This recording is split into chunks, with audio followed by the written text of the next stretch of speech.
Muy buenas tardes a todos y todas. ¿Cómo están? Espero que estén muy bien. Me da gusto que estén aquí presentes a esta, pues es la tercera sesión, ¿no?, del seminario Agua, Territorio y Medio Ambiente. Me presento, estoy de parte de UPN Mexicali, y pues también represento a la maestría en educación, campo de educación ambiental. Vamos a presentar el día de hoy el tema de cambio climático global y sus potenciales efectos sobre los recursos hídricos del noroeste de México, impartida por la doctora Concepción Carrión Díaz Conti. También se les va a ofrecer una liga con algunas preguntas para que puedan registrar su participación en el evento del día de hoy, y va a quedar activo 30 minutos después de concluir el evento. El programa, pues como les digo, de Maestría de Educación Ambiental de la Universidad Pedagógica Nacional y el colectivo Plebiscito por el Agua de Baja California, así como Visión Alternativa, les dan la más calurosa bienvenida a este segundo ciclo de seminario Agua, Territorio y Medio Ambiente. Iniciamos. Adelante. Sí, buenas tardes, bienvenidos, bienvenidas, bienvenides. Aquí estamos recibiendo con mucho gusto a la maestra Concepción Carrión Díaz Conti, que hoy nos va a hablar sobre el cambio climático y cómo va a tener o puede los potenciales impactos que puede tener en nuestra región. Hay mucha información al respecto hoy en día. Ya aun cuando las autoridades se han empeñado en decir o plantearnos que no había tal cambio climático, que este era un invento que tenían, hoy en día pues la realidad les ha rebasado, y hoy las predicciones de falta de agua potable y los grandes cambios en las condiciones que estamos teniendo sobre producción de alimentos, aumento de los índices de mortalidad, inundaciones, tormentas, sequías, olas de calor en lugares en los que jamás se habían sentido, son cada vez más claros, más evidentes y más impactantes en la sociedad. México se ha vuelto más cálido desde la década de los años 60 del siglo pasado, y las temperaturas promedio a nivel aumentaron, están entre 0.85 centígrados y en invierno hasta 1.3 centígrados. Se han reducido la cantidad de días más frescos desde los años 60 y hay más noches cálidas, y eso pues lo podemos sentir. De manera que pues nos parece muy importante ese tema, y sobre todo dadas las condiciones que hemos tenido recientemente con la lucha social por la defensa del agua frente a empresas extractivistas, como en este caso pues, de Mexicali, la Constellation Brands. Le damos la bienvenida a la maestra. Ella es investigadora del Sistema Nacional de Investigadores Nivel 1. Es maestra por el Departamento de Ciencias Geológicas de Brigham Young University en Estados Unidos. Es doctorada en hidrología y recursos del agua y la tierra y el medio ambiente en el Departamento de Ciencias de la Universidad de Arizona en Tucson. Desde 2006 es investigadora titular en el Instituto de Ingeniería de la Universidad Autónoma de Baja California, y desde 2011 a 2014 fue docente afiliada al Departamento de Ciencias, Geológico de Ciencias en Brigham Young University, con un puesto honorífico. Y trabaja en la universidad en un área que se llama Ciencia y Tecnología del Suelo, Agua y Medio Ambiente, en donde desarrollan investigación que se enfoca a desarrollar la comprensión fundamental de los factores y procesos físicos, químicos y biológicos que gobiernan el transporte y destino de compuestos en el subsuelo y en las diversas etapas del ciclo hidrológico. Se trata de investigación ambiental que se aborda desde la perspectiva de las ciencias de la tierra, sin perder la visión multidisciplinaria. Tiene un amplio currículum. Les hemos dejado en el espacio del site de Visión Alternativa. Si quieren saber mucho más de la compañera Concepción Carrión, pues ahí pueden encontrar. Yo le dejo aquí para pasarle la voz y que nos pueda compartir su presentación. Voy a proyectar. Bienvenida, maestra. Muchas gracias. Entonces, tú vas a pasar la presentación, ¿verdad? Hay muchos clics, ¿eh? Te aviso que hay muchos clics. Entonces, bueno, primero déjenme disculparme porque yo no logro usar el lenguaje inclusivo. Así es que cuando yo digo chicos, me refiero a todos, ¿ok? Hombres y mujeres. Espero que nadie se sienta ofendido. No es algo que se me da tal vez en algún futuro, pero por lo pronto no uso lenguaje inclusivo. Chicos, somos todos, ¿ok? Incluida yo. Y luego, otra cosa que quiero comentarles es que todo el material que estoy usando en esta ocasión lo tomé de documentos ya publicados o muchas de las figuras como la que estamos viendo en este momento la bajé como figura libre, ¿no? Sin derechos de autor. Entonces, todo el material que estoy utilizando para esta presentación no es material que yo generé. Algunos lo generaron algunos compañeros míos, otros lo generaron en otras instituciones. Uso mucho el material de la NASA, mucho el material de la NOAA, mucho el material del IPCC. Entonces les voy a pedir por favor que bueno, espero no tener ningún problema y no estar violando ningún derecho de autor, porque tengo entendido que esto se va a publicar de alguna manera y no quisiera tener un problema por eso. Entonces, como ya les dijeron, yo les voy a presentar hoy el tema de cambio climático global y sus potenciales efectos sobre los recursos hídricos del noroeste de México. Me voy a enfocar, bueno, enseguida, adelante, por favor, Perla.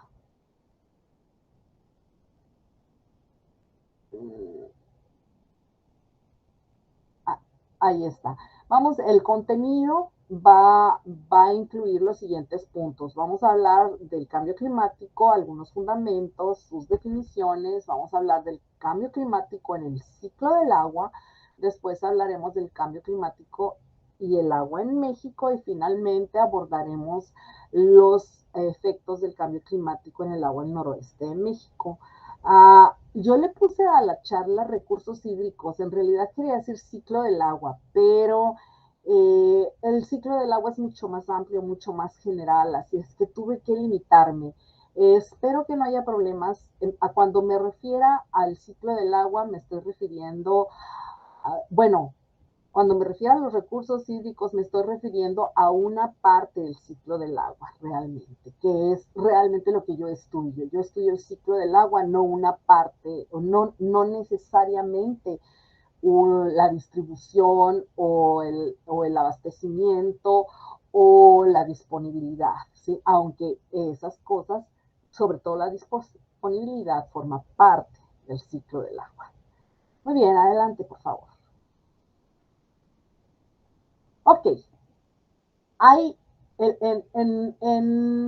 para hablar del cambio climático me basé en las grandes preguntas que se presentan en el sitio de la NASA.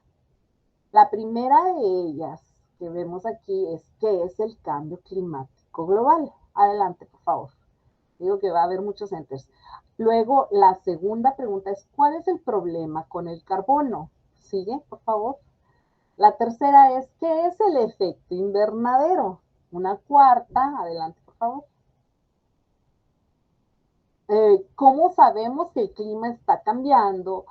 Y una última que vamos a mencionar aquí es qué está pasando con los océanos. Hay dos preguntas más, adelante. ¿Qué podemos hacer para ayudar y qué otras cosas debemos hacer que están incluidas dentro de las preguntas, de las grandes preguntas que vienen en el sitio de niños de la NASA? Adelante.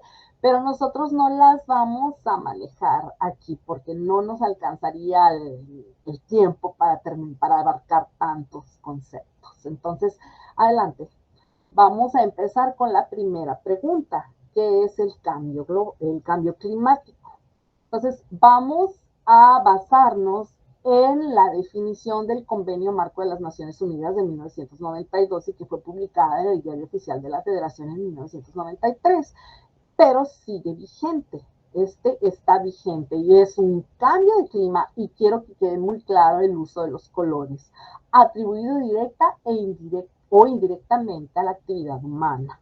O sea, realmente la definición que usa, que se maneja en general, se refiere al cambio de clima provocado por la actividad humana y que altera la composición de la atmósfera mundial. Y aquí es donde entra la parte natural, que se suma a la variabilidad natural del clima, observada además durante periodos de tiempo comparables. ¿A qué me refiero con periodos de tiempo comparables? Me refiero a que no puedo decir que el clima ha cambiado si no lo mido el suficiente tiempo como para compararlo con lo que había ocurrido antes. ¿Okay? A eso me refiero con periodos de tiempo comparables. Entonces, en suma, la mayor parte de los trabajos están dirigidos al cambio climático provocado por el ser humano y que afecte o altere a la composición de la atmósfera mundial. Y siempre debe estar referenciado a un periodo. Y los periodos siempre deberán ser largos. La siguiente, por favor. Entonces, ¿qué es entonces? Es una fluctuación a largo plazo de los valores promedio, puedes darle de la temperatura, las precipitaciones, adelante, los vientos más y todos los demás componentes del clima de la Tierra. Y fíjense bien, hago énfasis en largo plazo y en los valores promedio, porque luego de repente nos dicen que ciertas cosas son cambio climático cuando no lo son y cuando nada más estamos comparando datos puntuales en lugar de datos promedio. Adelante. Entonces, otro aspecto que debemos tener bien claro es cuando estamos hablando de clima. Clima no es lo mismo que tiempo atmosférico, ¿ok? Clima es una condición a largo plazo. Es una condición dominante en una región grande y a largo plazo. Por ejemplo, ahí, dale un enter, por favor. Uno, nada más. Ahí estamos viendo, nada más era uno, ¿sí? Los desiertos del mundo, ¿sí? Los desiertos del mundo son desiertos desde que existen registros climáticos y desde que existen muchas generaciones. No han dejado de ser desierto en muchos cientos de años. Entonces, para que yo pueda decir que un desierto dejó de ser desierto, el clima desértico dejó de ser desértico, necesito que pasen ese mismo número de cientos de años, ¿sí? Tal vez durante el proceso de cambio lo estemos notando que está cambiando, pero realmente un cambio del clima requiere o debe demostrarse a partir de una serie larga de tiempo. Lo menos que se puede usar en una serie, bueno, el mínimo aceptable son 20 años, pero no es el apropiado, solo es el aceptable, mínimo aceptable. Siempre se espera que tomemos series de tiempo o series de datos de mínimo 30 años y de preferencia más. Y además depende de la escala, depende de qué queremos lograr, porque los 30 años, los últimos 30 años no son iguales que los primeros 30 años del siglo XX, ¿sí? Entonces, siempre debemos tener muy claro a qué periodo nos estamos refiriendo o qué datos estamos tomando para comparar. Eso es algo indispensable cuando estamos estudiando el cambio climático. ¿A qué sigue? Adelante, por favor.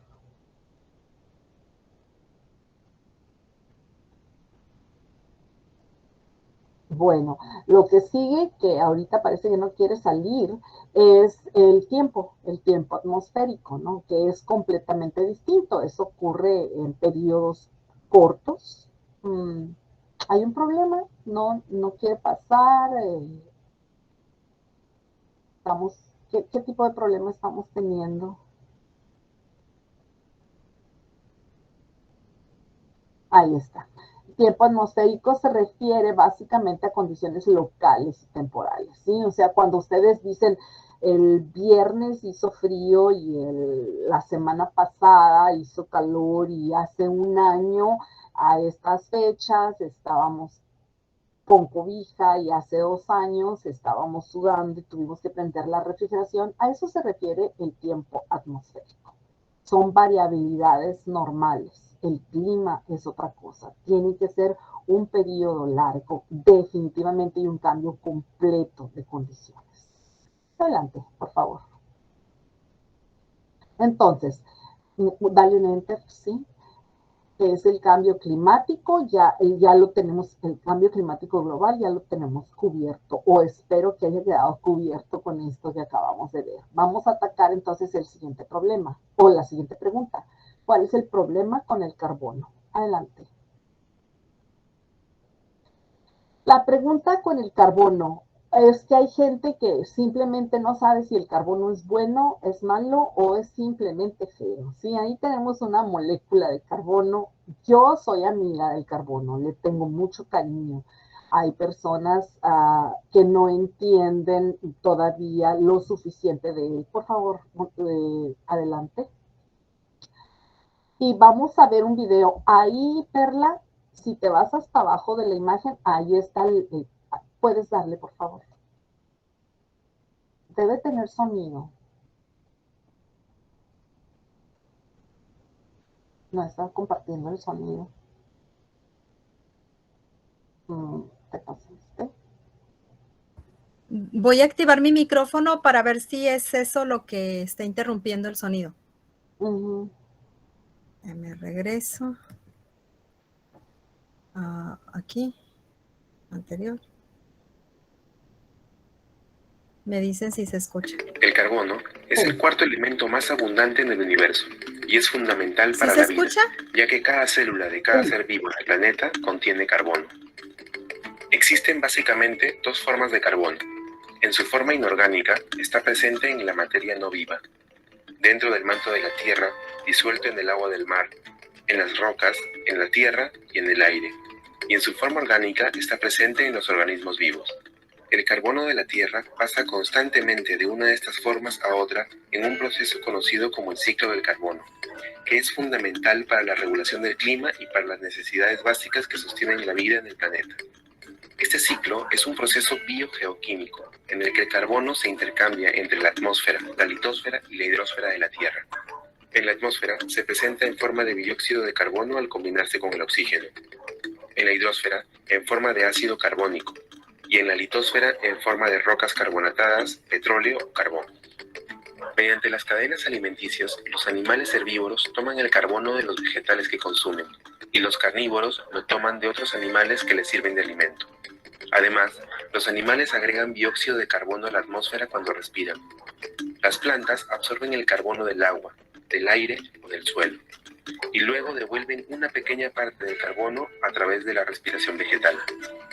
Las plantas, especialmente los árboles, son considerados como sumideros de carbono, porque obtienen más carbono de la atmósfera del que generan.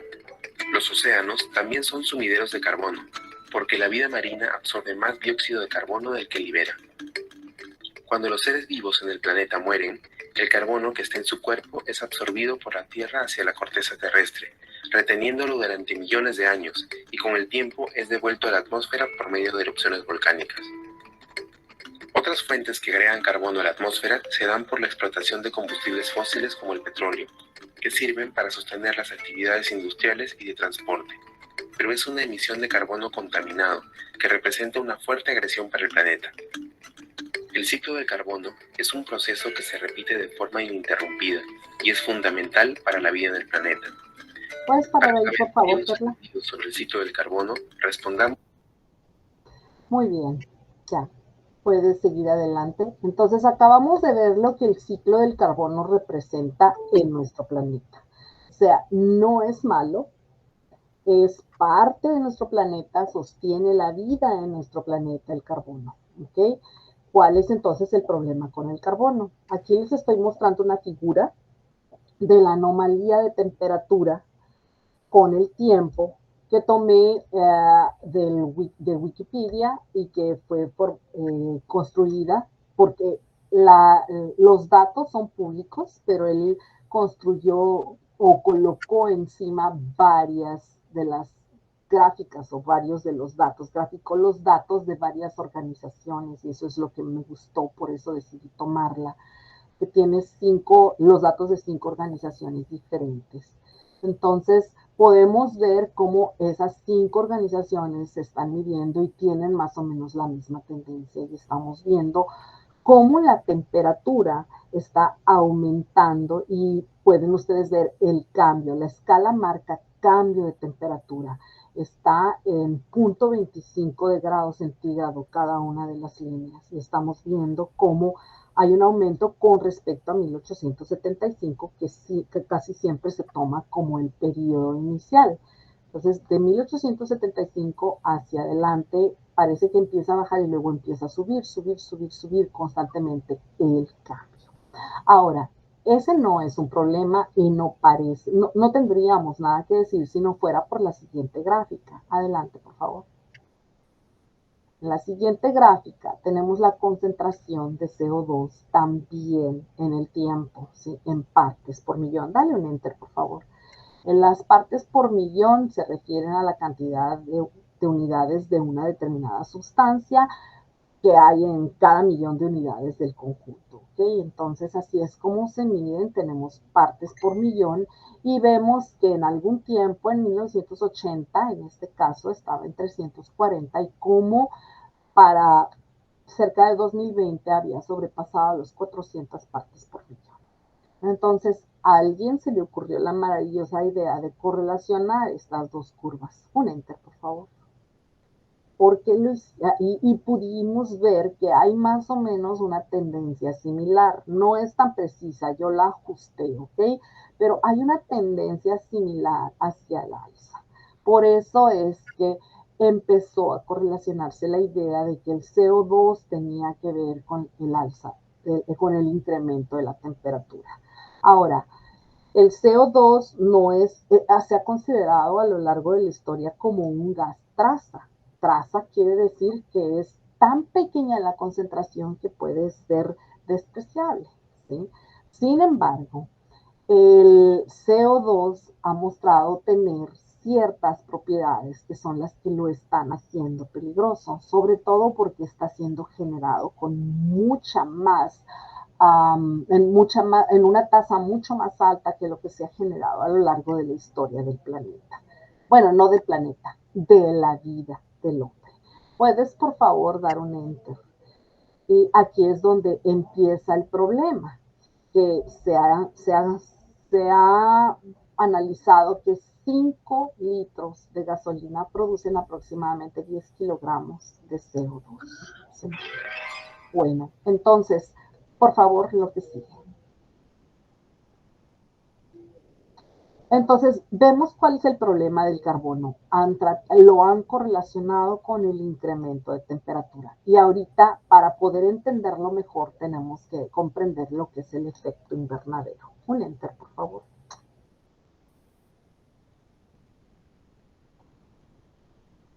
Adelante. No, perdón. Ese es un video. Vamos a ver sobre, si te regresas, por favor, tenemos un video más para hablar un poquito sobre el efecto invernadero. Este es muy breve. Adelante. ¿Sabes qué es el efecto invernadero? Es el fenómeno natural que permite a nuestro planeta mantener las condiciones necesarias para albergar vida. La atmósfera captura algunos de los rayos del sol que llegan a la corteza terrestre, manteniéndolos dentro para conseguir una temperatura media de 15 grados. Si la atmósfera no atrapara ninguno de estos rayos que rebotan en la superficie, la temperatura media de la Tierra sería de menos 18 grados.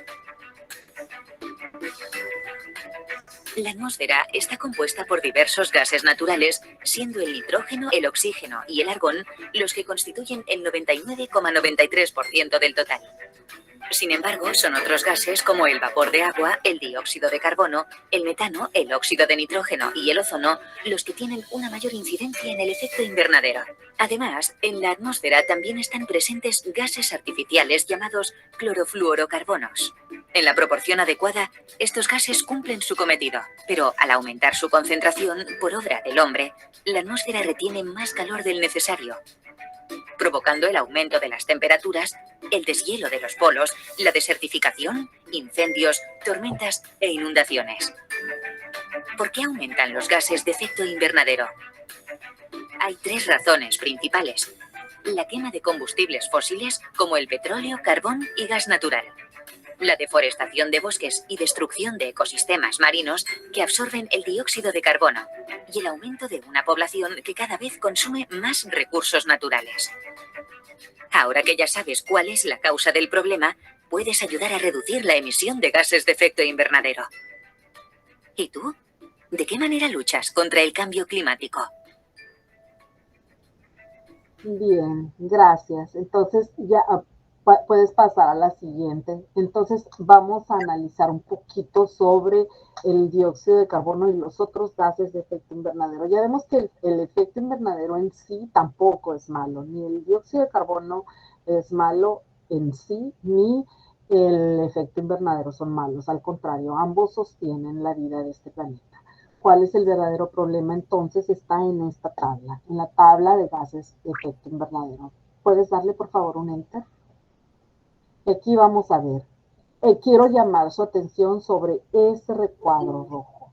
Tenemos el nombre del gas, la fórmula química, ahorita vamos a hablar de los años de vida. Por lo pronto quiero que vean que esos gases tienen un potencial de calentamiento global y además esos gases, ese potencial de calentamiento cambia dependiendo del tiempo que esos gases permanecen en la atmósfera. Algunos de estos gases, mientras más viejos son, o mientras estas moléculas se envejecen, se vuelven mucho más absorbedoras de calor, o más, su potencial de calentamiento global aumenta. Otro enter, por favor. Vemos aquí al dióxido de carbono, que se considera como la unidad en todo. Es por convención la unidad. ¿Por qué? Porque además es el más abundante de todos esos gases. Entonces, en su potencial de calentamiento representa 1. Y quiero que vean que los años de vida, o sea, el tiempo que dura en la atmósfera, dale otro enter a ver si funciona, si llegamos, ándale, ahí está. Los años que dura en la atmósfera una molécula de dióxido de carbono va de entre 30 a 95 años. Y esta molécula no cambia su potencial de calentamiento ni en 20, ni en 100, ni en 500 años.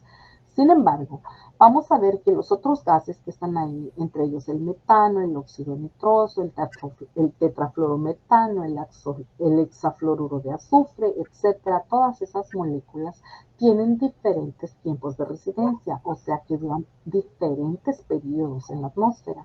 Pueden ustedes ver que el que es más longevo, el que dura mucho más en la atmósfera es el tetrafluorometano. ¿Sí? Dura hasta 50,000 años una molécula de tetrafluorometano en la atmósfera, sin cambiar, ahí se mantiene.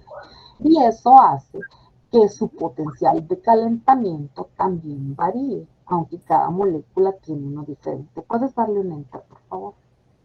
Y ahí vamos a ver que el hexafluoruro de azufre es el que tiene un potencial de calentamiento más alto y mientras más viejo es o más tiempo de residencia tiene, peor se vuelve. Llega a tener hasta 32,600 veces más potencial de calentamiento global que el dióxido de carbono. Entonces, también existe una equivalencia. Nosotros podemos convertir todos esos gases a potencial de calentamiento de dióxido de carbono. Por eso se usa un término que se conoce como equivalente. ¿Sí? Dióxido de carbono equivalente. No es que se trate de dióxido de carbono, puede ser cualquiera de los otros gases convertido o haciendo la equivalencia hacia dióxido de carbono.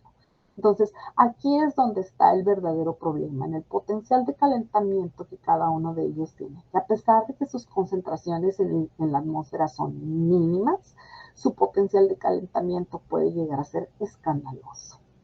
Por favor, adelante. Entonces, no son los únicos gases de efecto invernadero, como se mencionó en el video. También el vapor de agua es un gas de efecto invernadero y además hay unos que no son gases, pero que juegan dentro del mismo sistema, que son los aerosoles o las partículas suspendidas en el aire, entre ellas el polvo. Y lo comento porque aquí en Mexicali ese es uno de los principales problemas que tenemos. La generación de polvo o aerosoles, que también pueden jugar hacia los dos lados, pueden jugar hacia el calentamiento y pueden jugar hacia el enfriamiento, dependiendo de cómo los encuentren, en qué momento de su historia los encuentren. Y también partículas como el carbón negro, el hollín, todos los derivados de la combustión que quedan en forma de partícula, quedan dentro de los aerosoles y juegan muy mal dentro del proceso de calentamiento por efecto invernadero. Adelante, por favor.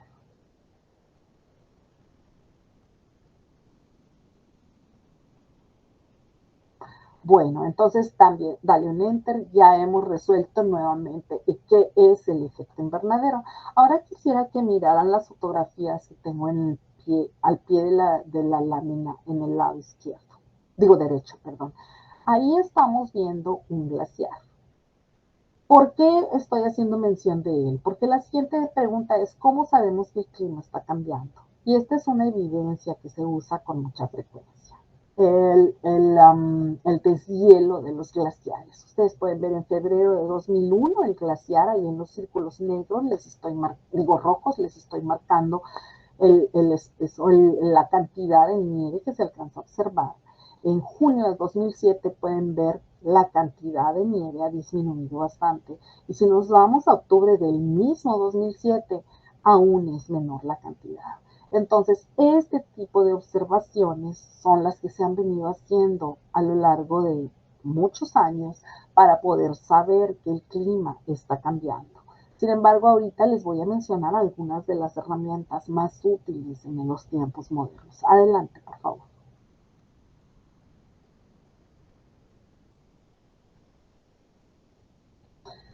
Muy bien. Lo primero que les estoy mostrando ahí son las mediciones desde el espacio. Hay un tren de satélites. Ahí yo les puse una fotografía un poco vieja, pero muy ilustrativa, de que hay muchos satélites. Ahorita no es posible bajar ese tipo de imágenes del sitio de la NASA. Casi no las tienen porque son dinámicas, están moviéndose, ¿no? Entonces necesitaría hacer un screenshot para poderlo bajar.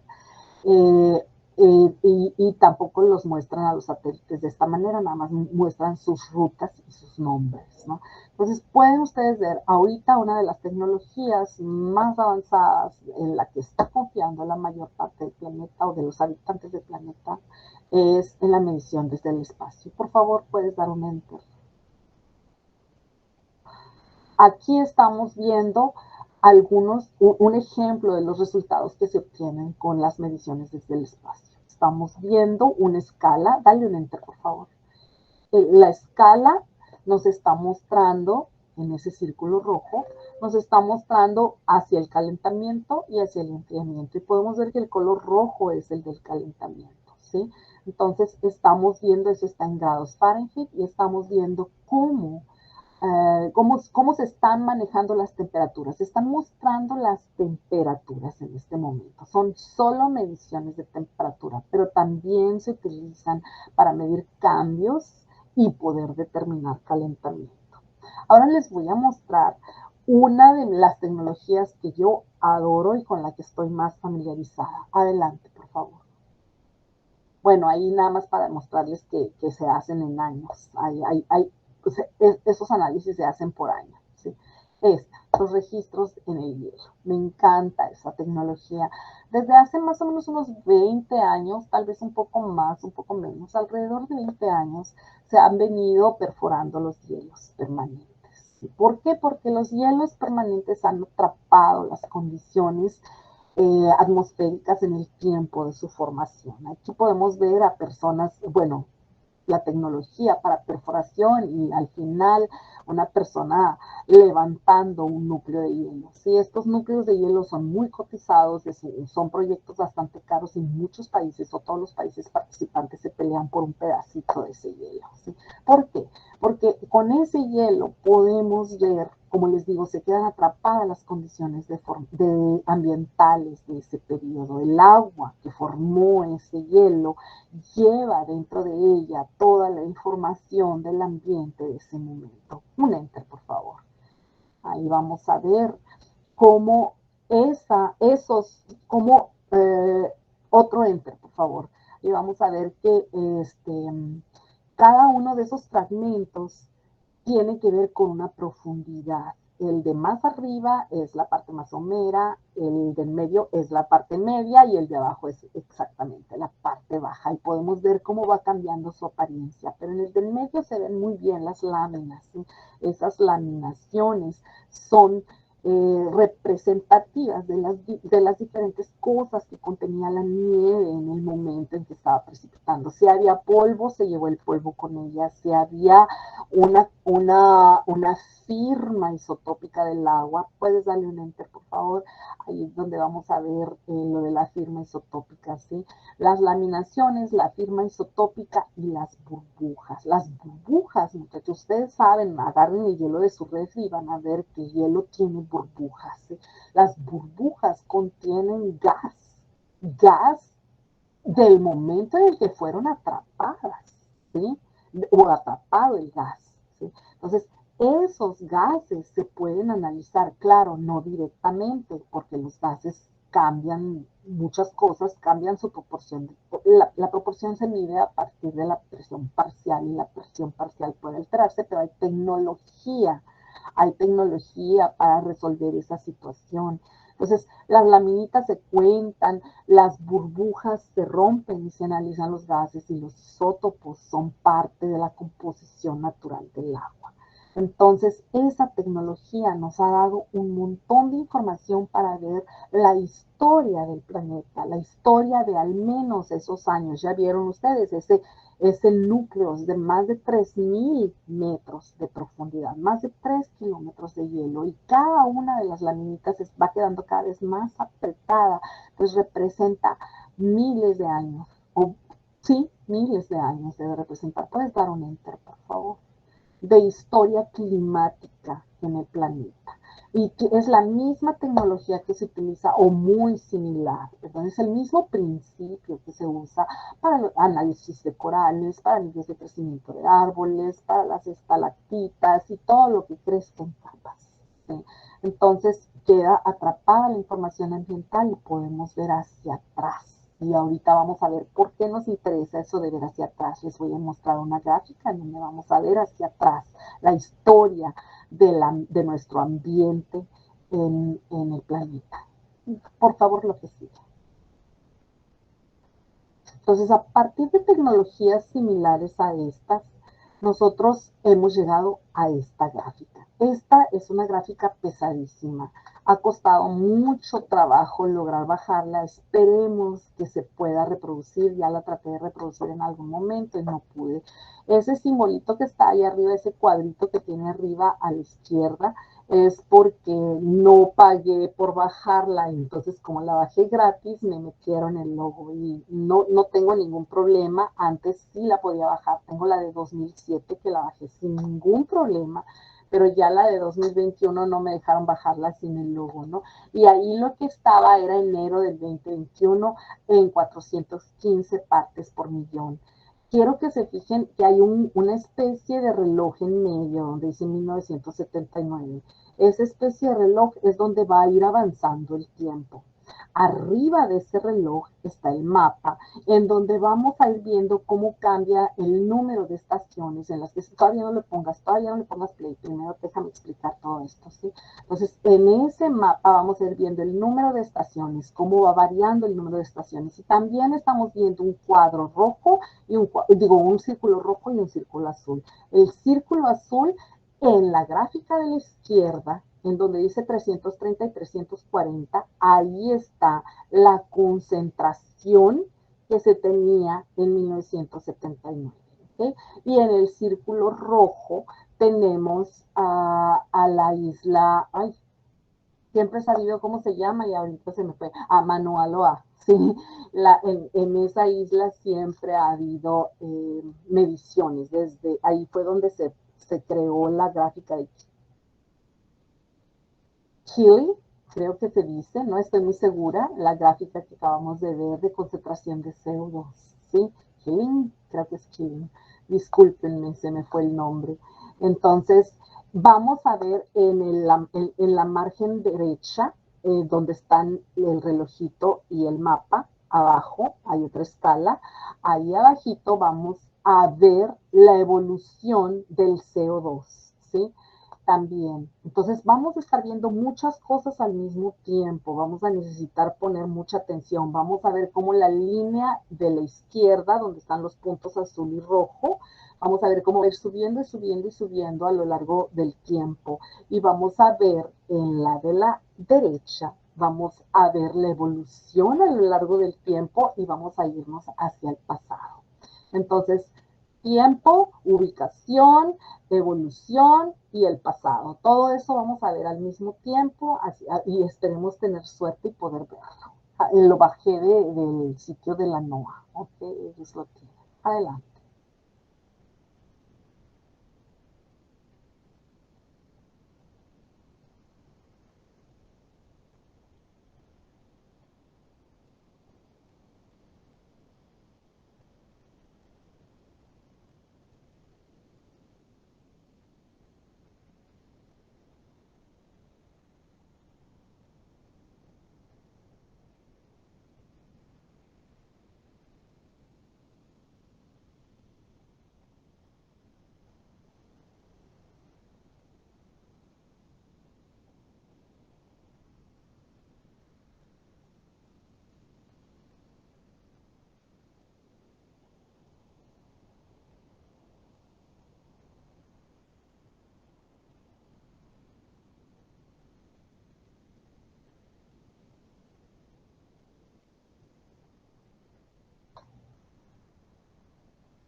Ahí lo que estamos viendo es como ahí son 400,000 años, 600,000 años y llegamos hasta los 800,000 años hacia el pasado. Y ustedes pueden ver los ciclos, es cíclico, cíclico, cíclico, cómo ha cambiado la concentración de CO2, pero nunca llegó en 800,000 años tan alto como lo tenemos ahorita. O sea, 415 partes por millón para enero del 2021. ¿Okay? Entonces, si ustedes están interesados en ver este video un poquito más ágil, porque aquí sí se estaba atorando bastante, lo pueden encontrar en el sitio de la NOAA. Solamente tienen que preguntar por la evolución del CO2, ¿sí? en NOAA, y con eso es suficiente. Ustedes pueden llegar a ese sitio. Muy bien. Entonces, esas son algunas de las evidencias, de las herramientas que hemos utilizado. ¿sí? Las herramientas, bueno, eso es lo que obtenemos. La NOAA es el National Oceanic and Atmospheric Administration. Nos está mostrando la historia del carbón atmosférico desde 800,000 años atrás hasta muy recientemente utilizando datos satelitales. Se llama Global View más CO2, el sistema que contiene esos datos, y ahí está el sitio web en donde lo pueden encontrar en el YouTube. Está en los dos lados, está en el sitio de la NOAA y en el YouTube. Y se llama Carbon Dioxide Pump Handle, ¿ok? 2021, porque este es el que baje. Entonces, muchachos, pueden ustedes ver las herramientas. Debido a estas herramientas, nosotros podemos saber que efectivamente el clima ha cambiado. Han estado mirando cómo ha ido cambiando el CO2 y vimos cómo hay una correlación entre el aumento de CO2 y el aumento en la temperatura. Ahora, adelante, por favor, vamos a ver vamos a mencionar solamente otras evidencias. Aquí tenemos del sitio de la NASA, puedes darle enter también. Es un video también en el que podemos ver desde 1880, desde el periodo 1880 a 1884, algunos de los cambios en la temperatura en grados centígrados.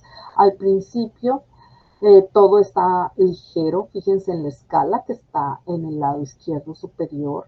Los azules son fríos y los rojos son calientes. Vemos ahí azules y amarillos, más o menos intermedios, en el periodo de los 70s, 1970s, pero a partir de los 80s empezamos a ver rojos. Empezamos a ver cómo cada vez tenemos más rojos. Estamos en el 2000, en el 2013 llegamos a un extremo, en el 2017 un extremo de rojo en la parte norte muy serio, ¿sí? Un calentamiento, un cambio en la temperatura hacia el calentamiento. Enter, por favor. Entonces, el aumento constante de los valores promedio de la temperatura global es una cosa que es una evidencia, no estamos fingiéndolo, está aumentando la temperatura global constantemente. Desde 1880 hasta ahora pudimos ver estas gráficas, no son más que representaciones de los datos que se han estado midiendo desde ese periodo. Adelante.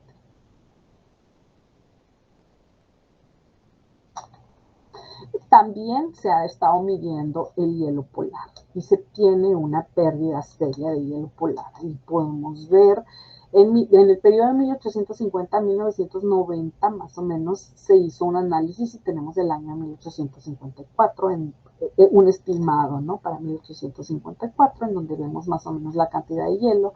Para 1935 vemos otra cantidad de hielo muy similar y sin embargo para el 2012 vemos que ha disminuido alarmantemente. Es aproximadamente la mitad de la cantidad de hielo a la cantidad que tenía, o sea, pérdidas de hielo polar. Y enseguida estamos viendo a las Maldivas en el Océano Índico. Si ustedes ven allá en el fondo de la fotografía, es una parte de la isla que antes estaba conectada con la que tenemos enfrente. Ahorita ya no están conectadas, y ya no están conectadas por el aumento del nivel del mar. Eso nadie se los contó, no es una leyenda urbana, eso es claro. Ellos podían cruzar de una parte a la otra porque había una conexión que ya no es visible, que ya quedó por debajo del nivel del mar. Y aquí estamos dando inicio a lo que entra al ciclo del agua. Estas dos gráficas de alguna manera están relacionadas con el ciclo del agua y a partir de aquí todo lo que vamos a hablar, aunque sea dentro del cambio climático, ya está dentro del ciclo del agua. ¿Okay? Adelante, por favor. Entonces, ya contestamos la pregunta. Dale un enter, por favor. ¿Qué es cómo sabemos que el clima está cambiando? Ya les mostré algunas de las evidencias y ahora la pregunta es qué está pasando con los océanos. Voy a tratar de ser mucho más breve con esto. Ahí les estoy mostrando un par de corales, ¿sí? Un coral sano en el cuadro A y el mismo coral muerto en el lado B, ¿sí? Los corales se blanquean por la acidificación de los océanos. Cualquier cambio pequeño en el pH del océano causa que estos seres vivos tan sensibles mueran. Y estos cambios en el pH se deben a la presencia o a la disolución de CO2. Vamos a pasar a la siguiente para que empecemos a analizar un poquito de eso. Adelante, por favor.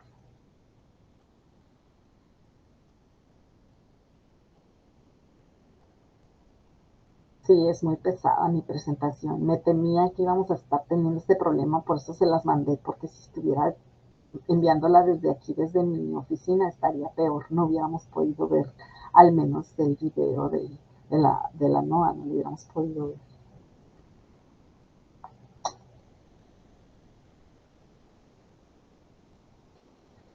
Y lo pensé, pero es que uno no quiere deshacerse de nada, ¿no? Ay, ¿cómo no les voy a pasar ¿Cómo no les voy a enseñar esto otro? Muy bien. ¿Qué está pasando con los océanos? Ahí les estoy mostrando una figura de las corrientes oceánicas. Creo que te pasaste una. Bueno, ahí está.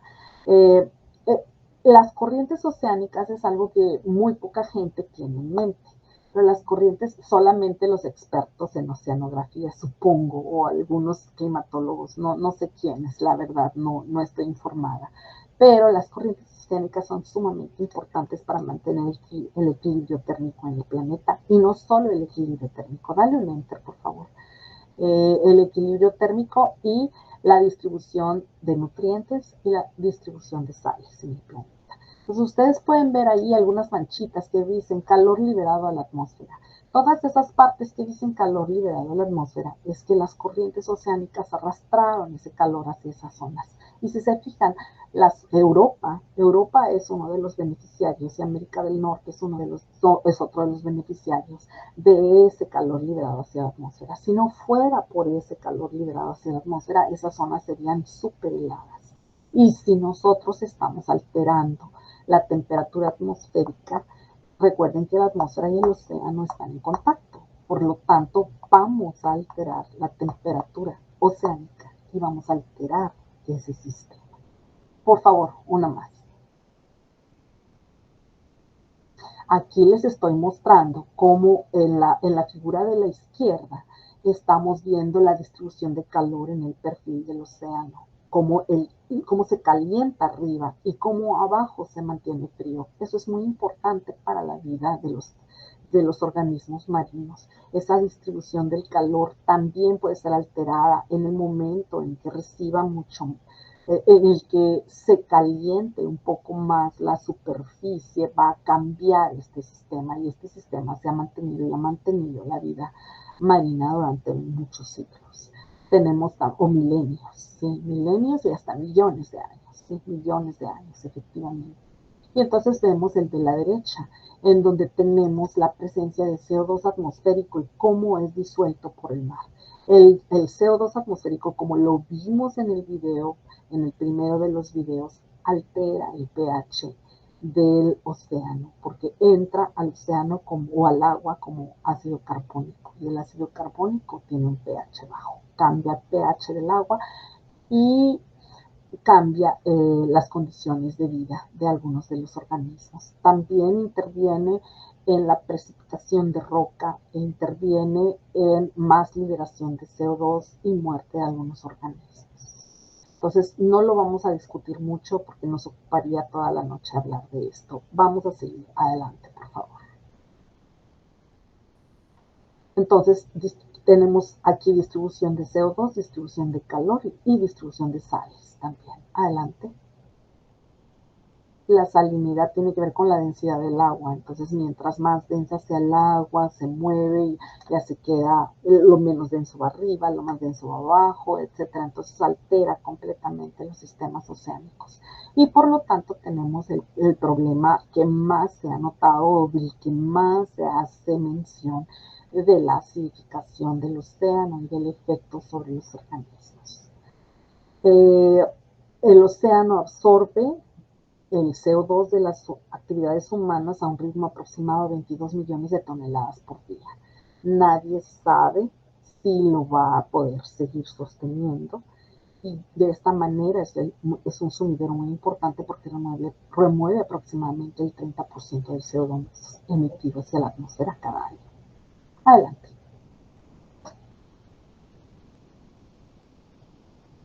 Entonces, ya sabemos que lo que está pasando con los océanos. Paremos ahí con eso, con esas partes y continuemos con el resto de la charla.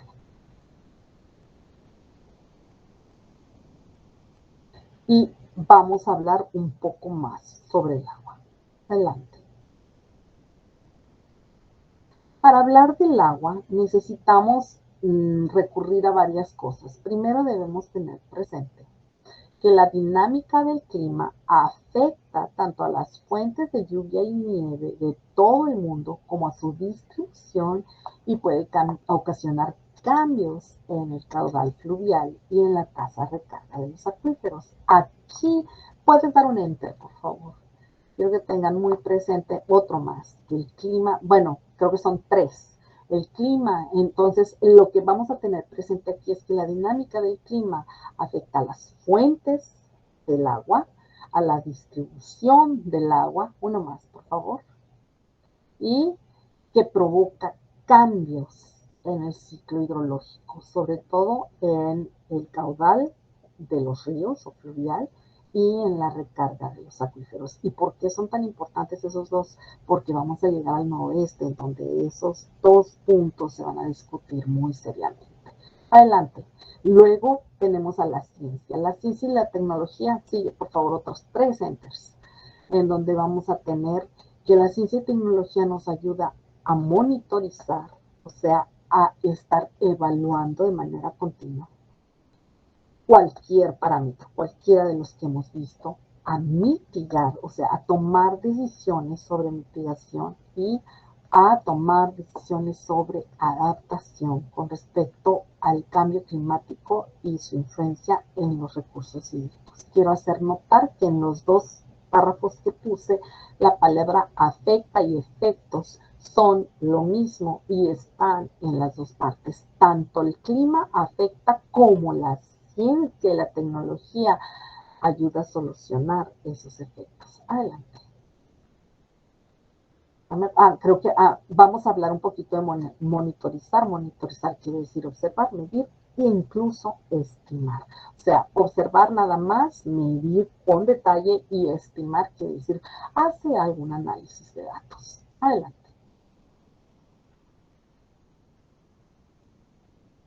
Entonces, ciclo del agua. Lo que yo quiero hacer hincapié, ustedes ya se conocen el ciclo del agua, ¿no? Yo quiero hacer hincapié en 2 cosas. Da un enter, por favor. El primer, en 3 cosas. El primero es la fuente de energía. Muchachos, la fuente de energía siempre ha sido el sol, ¿sí? Con nuestro problema de ciclo, de efecto invernadero, la energía solar se está potenciando, está aumentando. Entonces el nivel de energía que tenemos ahora en el planeta es más alto que el que teníamos cuando el efecto invernadero era más bajo. Por lo tanto, si la energía es más, podemos esperar que el sistema se acelere, ¿sí? Eso es por sentido común. Tengo más energía, se acelera el sistema. Y esa es lo que tiene tan inquietos a los investigadores relacionados con el agua. Porque aquí yo les estoy mostrando las fuentes de agua para nosotros, las fuentes de agua para los seres humanos y las naturales. Precipitación y el hielo y la nieve. Bueno, el hielo y la nieve son también precipitación. Bueno, la nieve es precipitación, también el hielo, ¿sí? Pero también son un almacenamiento, son una forma de tener agua guardada para usos futuros. Porque si toda el agua que llueve cayera toda junta, no la podríamos captar. Entonces, cuando cae en forma de nieve y se mantiene en forma de hielo, la podemos tener almacenada, guardada ahí. Y dale otro enter para hablar de ciertos procesos que nos ayudan también a guardar agua. La infiltración nos permite guardar el agua, almacenar el agua de manera subterránea. Y los cuerpos de agua, que son los más fáciles, son los con los que todo el mundo está relacionado, ¿no? Los lagos, los cuerpos de agua superficiales, esos son en mínimo grado almacenadores de agua. Pero las principales maneras de almacenar agua en este planeta es mediante el hielo y mediante el agua subterránea. Sigue, por favor.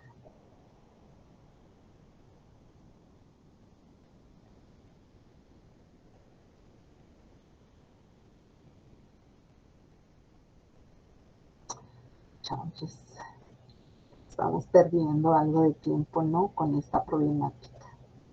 Creo que no voy a alcanzar a ver todo lo que quería mostrarles. ¿No lo alcanzas a ver tú? No, se quedó colgado. Tal vez si le das un refresh o algo. Sí. Es que aquí se ve una que dice cambios previstos en los elementos del ciclo hidrológico, es lo que estamos viendo. Aquí no, aquí se quedó en el cambio de la figura. No me dejó.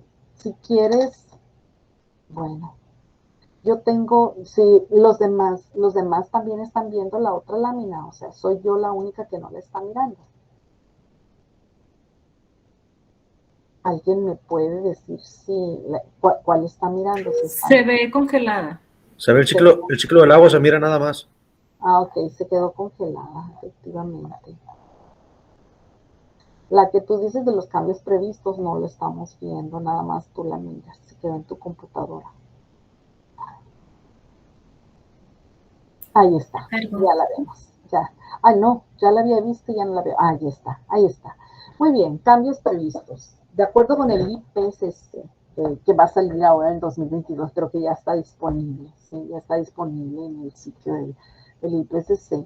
Vamos a tener cambios en las características de las nubes, en la frecuencia e intensidad de tormentas e inundaciones, en las nevadas o en las tasas de nevadas y deshielo, más bien en las nevadas y cantidades de nevadas y tasas de deshielo, en el caudal de escurrimiento, en la evapotranspiración, en la humedad del suelo, en la recarga subterránea, en la calidad de agua. Todos esos aspectos se van a ver afectados.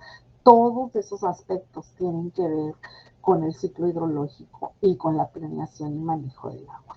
Que nosotros dependemos de todo esto. Si todos hemos oído hablar de que, por ejemplo, como se está acelerando el ciclo del agua, esperamos tener más ciclones, más tormentas incontrolables, como estamos generando una serie de sustancias y de aerosoles hacia la atmósfera, las características de las nubes están cambiando, como el planeta se está calentando, la cantidad de nieve y la cantidad de hielo, o sea, toda la criosfera está cambiando su volumen, la evapotranspiración está aumentando, la calidad de agua está siendo afectada por todo esto, la recarga subterránea todavía no se ha medido lo suficiente en suficientes lugares, pero tiene, yo por ejemplo estoy trabajando en un proyecto sobre recarga subterránea. ¿Sí? Utilizando isótopos y les puedo decir que las noticias son tristes, ¿no? Hasta el momento todavía no tengo nada concluido porque el proyecto está en pie, todavía está andando, pero las cosas se ven tristes, ¿no? El caudal de escurrimiento, pues, ¿qué podemos decir? Los ríos en casi todo el planeta están disminuyendo su caudal y la humedad del suelo, pues, es parte también del proceso. Adelante, por favor.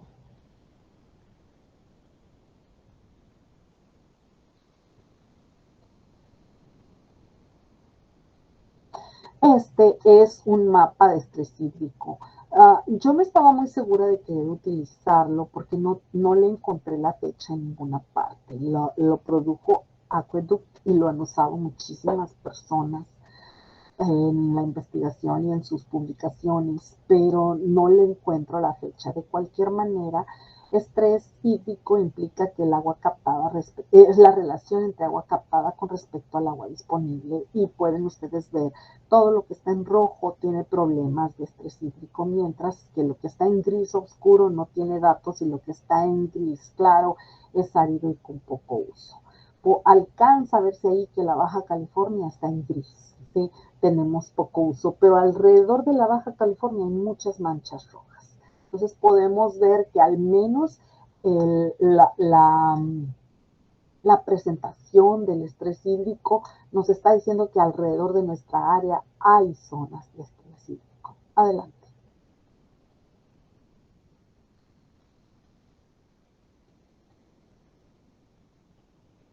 Ahora hablemos del cambio climático en México. Esta es la figura que más me preocupa, ¿no? Me encantó la figura que presentaron. Se apareció en la revista Ciencia UNAM y es por Bárbara Castrejón. Espero no tener problemas de autor por utilizarla, pero esta figura me encanta porque vean ustedes cómo México está medio lleno o medio vacío, depende de cómo queramos verlo. Adelante.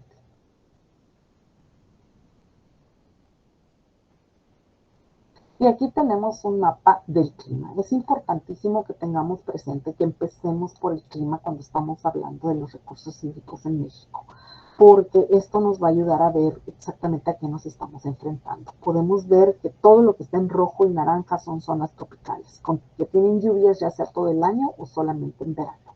Mientras que todo lo que está en verde y amarillo, bueno, en verde, se puede decir que es templado, ¿sí? Tiene lluvias todo el año, o en invierno, o en verano, pero es un clima templado. Luego tenemos lo que está en amarillo, que es seco, ya sea estepario o desértico, pero seco. Y ya vemos en dónde estamos ubicados nosotros, ¿sí? Estamos ubicados en la zona seca y estamos viendo en dónde están las zonas tropicales de nuestro país. Adelante. Aquí podemos ver un trabajo de Jesús de 2016. Este trabajo está muy interesante porque nos está mostrando a partir de datos, de series de datos, de 1998 a 2013, nos está mostrando su distribución de precipitación promedio anual. Podemos ver en la escala que lo rojo tiene 44,300 milímetros, así es como se mide en milímetros. Y nosotros aquí en Mexicali tenemos entre 50 y 60 milímetros de lluvia al año, ¿ok? Aquí tenemos que todo lo rojo está entre 44. Y podemos ver las zonas de azul, que son las que más precipitación tienen en el país. Las naranjas también son bastante áridas. Y en el recuadro que se encuentra a la margen izquierda de ese mapa, vemos el promedio de precipitación anual por cada mes. Bueno, de precipitación por cada mes, perdón. Y ya vemos que junio, julio, principalmente julio, agosto y septiembre son los meses más lluviosos en nuestro país.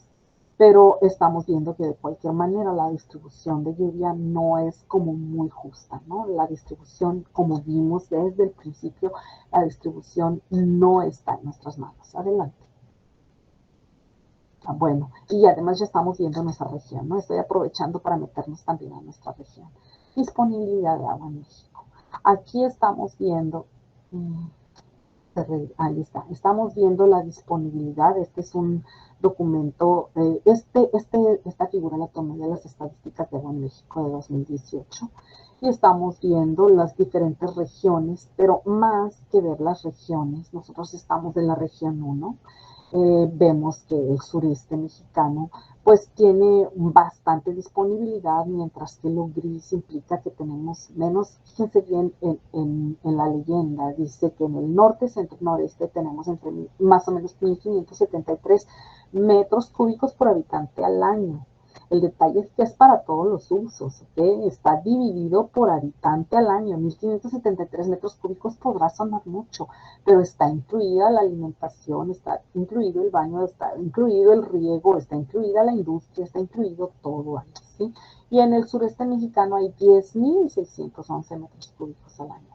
Y curiosamente, en las gráficas que se ven ahí arriba, vamos a ver la aportación al Producto Interno Bruto, de acuerdo con 2016, bueno, de los datos de 2016, y vamos a ver que la parte norte, que es exactamente la que tiene menos disponibilidad de agua, es la que más aporta al Producto Interno Bruto, mientras que la parte que tiene más agua es la que menos aporta al Producto Interno Bruto. Adelante, por favor. No, creo que es un enter, porque ahí quiero aclarar que es agua para todos los usos. Ahí está, para disponibilidad de agua para todos los usos. Ahora sí, adelante, por favor. Para todos los usos, incluido industrial, todo, o sea, nos están contando por habitante. Y este documento que salió precisamente el año pasado, en 2020, es un pronóstico de cambio de la precipitación en Latinoamérica, bueno, en el Caribe, en la zona caribeña. Y ustedes pueden ver que todo lo que está en café tiene una disminución de hasta de 1.6 milímetros por día, ¿ok? Por cada grado centígrado que aumente la temperatura, ¿sí? Entonces, podemos ver cómo Centroamérica va a ser muy afectado. Todos los modelos nos están diciendo lo mismo. Aquí hay diferentes modelos, pero los de medio son 4.5, RCP 4.5, que es siendo moderados, tomando algunas medidas, haciendo cosas para evitar el cambio climático. ¿Qué es lo que pasaría? Y ahí lo estamos mirando. Los que están en cafecito, hay efectos hacia la disminución. Aparentemente Mexicali va a tener algunos efectos, pero no queda muy claro. O sea, nuestra área queda entre que sí y entre que no. Y ahorita lo vamos a ver mejor en la siguiente gráfica. También, sí, adelante, por favor. Entonces, aquí hay aparentemente menos agua para todos los usos, ¿sí? Menos, porque se ve que hay una tendencia hacia la disminución en esta modelización. Y aquí tenemos el pronóstico de cambio en la precipitación que aparece en Salinas Prieto 2015. Ahí se ve un poco más claro. Si se fijan en todos los casos en nuestra región, dale un enter, creo que ahí va a aparecer nuestra región en todos. En nuestra región, en el noroeste, en todos los casos estamos más o menos entre -9 y -15. Hasta -18 en algunos sectores de Sonora, ¿sí? En porcentaje. La precipitación va a disminuir hasta un 18% en comparación con el periodo 1971 a 2000. Esto es para el periodo 2075 al 2099, o sea, a finales del siglo más o menos vamos a estar en esas condiciones según Salinas Prieto del 2015. Adelante. Los diferentes escenarios, perdón. El de arriba, el 4.5, y luego los otros, el de 6 y el de 8.5 es el de abajo. El de 8.5 es el de no hacer nada, ¿ok? Si no hacemos nada, eso es lo que va a pasar. Y en el de 6 y en el de 4.5 es tratando de hacer algunas cosas. Adelante. Tomando algunas medidas buenas, ¿sí?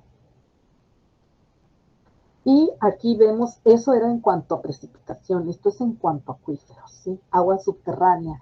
Estos acuíferos, todos esos acuíferos de las estadísticas de agua en México, vemos que todos esos acuíferos están sobreexplotados. Todos. Y fíjense, ahí está Mexicali, está gran parte de Sonora y están las zonas habitadas de nuestro estado en Baja California. Adelante.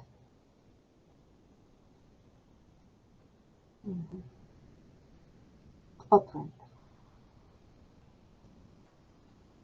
Aquí tenemos, además, hablando de calidad de agua, esta es la salinización, ¿sí?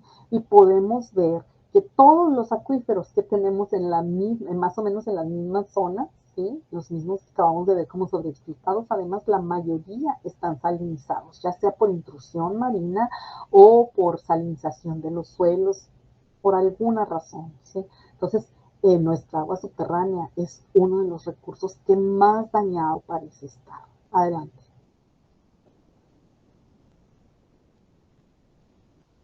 Y aquí vemos las proyecciones de estrés hídrico para el 2040, de acuerdo con, no lo puse.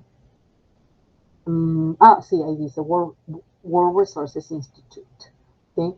Entonces, este es el más escandaloso, este es el de no hacer nada. Si no hacemos nada, para 2040 estas van a ser las condiciones. Vamos a tener una zona de extremo estrés hídrico, ¿sí?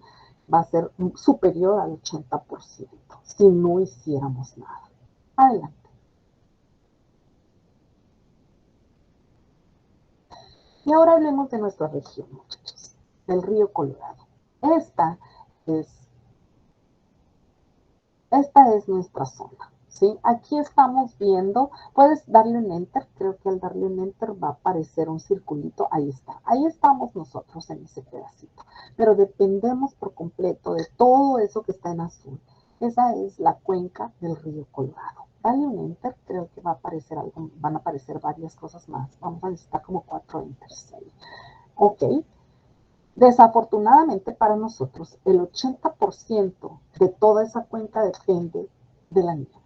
Todo el agua que nos llega a nosotros a partir del río Colorado, por medio de la presa Morelos, que ha sido asignada a nosotros, depende de la nieve, bueno, en su 80%, depende de la nieve. Entonces, si disminuye la nieve, pues disminuye nuestra cantidad de agua, ¿verdad?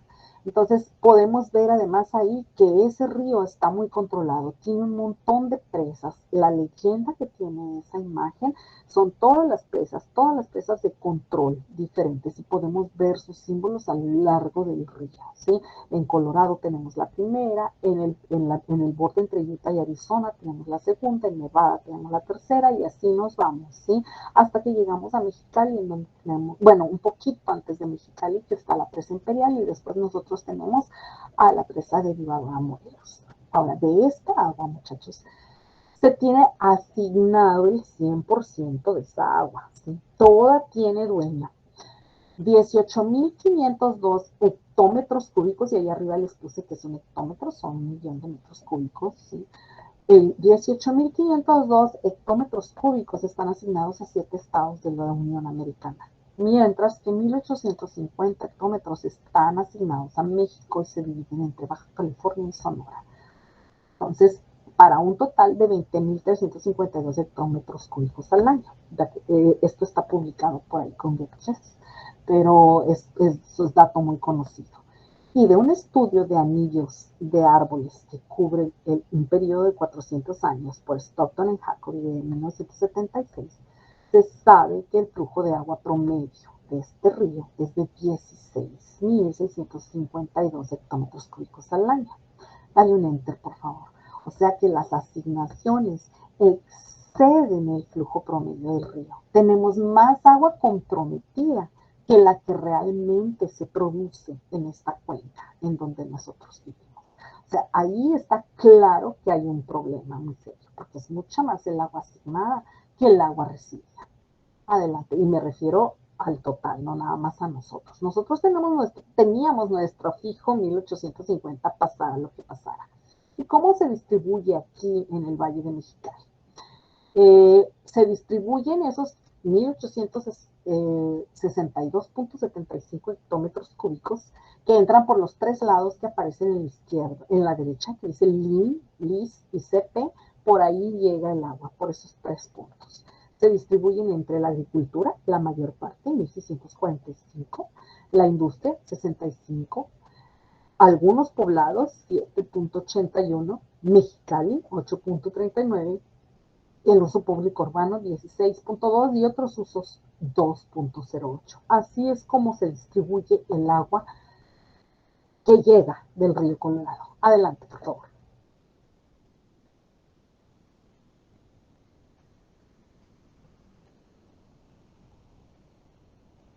Y aquí estamos viendo nuestro acuífero, ¿sí? Toda esa línea cremita que se ve por allí, el azul es el río y la cremita es nuestra cuenca. Ya hablamos del agua superficial, ahora nos vamos sobre el agua, bueno, nos vamos a ir sobre el agua subterránea. Toda esa cuenca, todo eso, cremita, es un mismo acuífero. Compartimos el acuífero con San Luis Río Colorado, con Yuma, con Coachella, con el Salton Sea, Imperial. Todo eso es el mismo recurso de agua subterránea, pero obviamente está dividido por regiones políticas, ¿sí? Entonces, el acuífero de los valles de Mexicali y San Luis Río Colorado tienen extracciones anuales de 916.3 hectómetros cúbicos. Desafortunadamente, mi grupo de trabajo ha demostrado que hay abatimiento. ¿Qué quiere decir abatimiento? Que el nivel del agua subterránea ha bajado. En algunos sectores del Valle de Mexicali hasta 20 metros en pocos años. En menos de 10 años ha bajado 20 metros. Estamos hablando de todo el valle. Estamos hablando de una cantidad inmensa de agua, ¿sí? 20 metros representan, saquen nada más el volumen, 20 metros por toda el área del valle.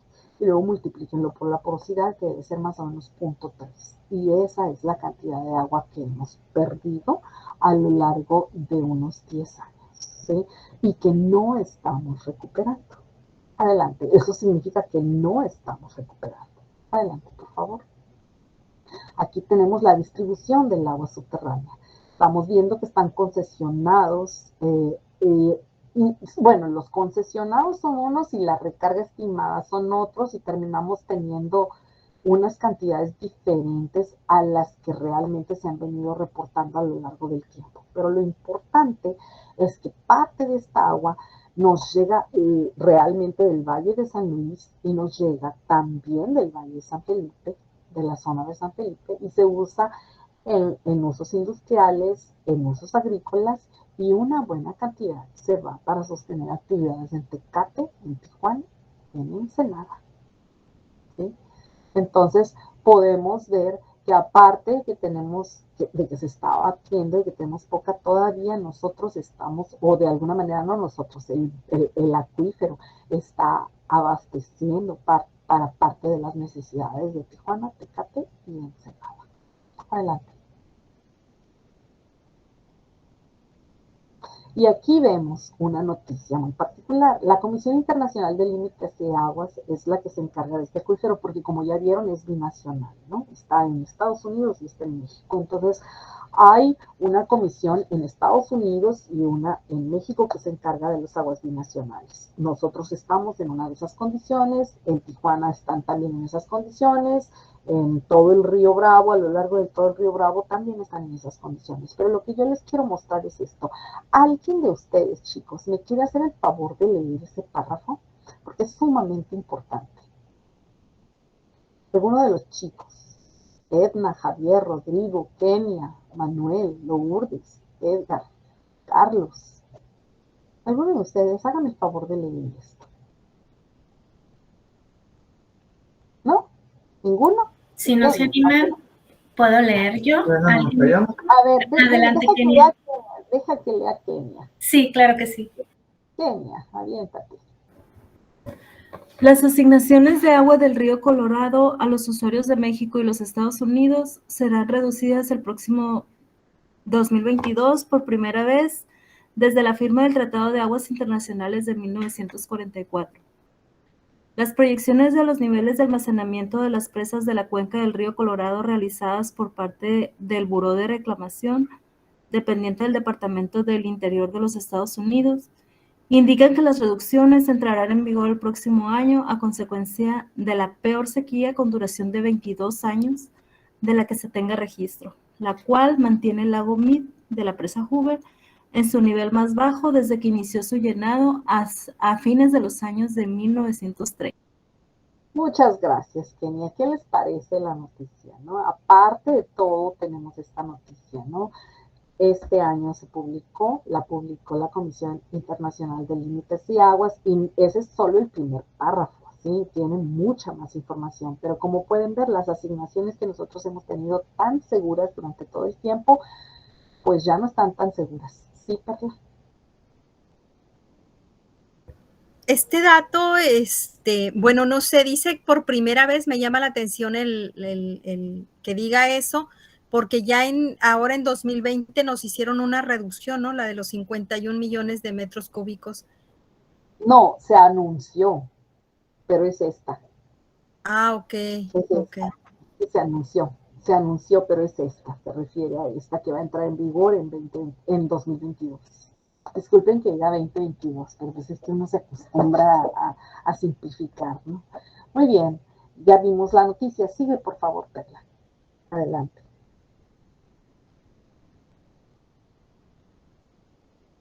Entonces, aquí tenemos los resultados del cambio climático sobre el agua superficial en nuestra zona. Por favor, no sé si era Carlos o Edgar o Manuel, uno de ustedes, o tal vez fue Rodrigo o Javier, no sé. Escuché una voz de hombre dispuesta a leer. ¿Puedes, por favor, el que estaba dispuesto a leer esto, por favor? O de plano lo asigno. Edgar, ¿por qué traes mascarilla? No, bueno, perdón, cubreboca. ¿Quieres leer esto, Edgar? ¿O no tienes posibilidades?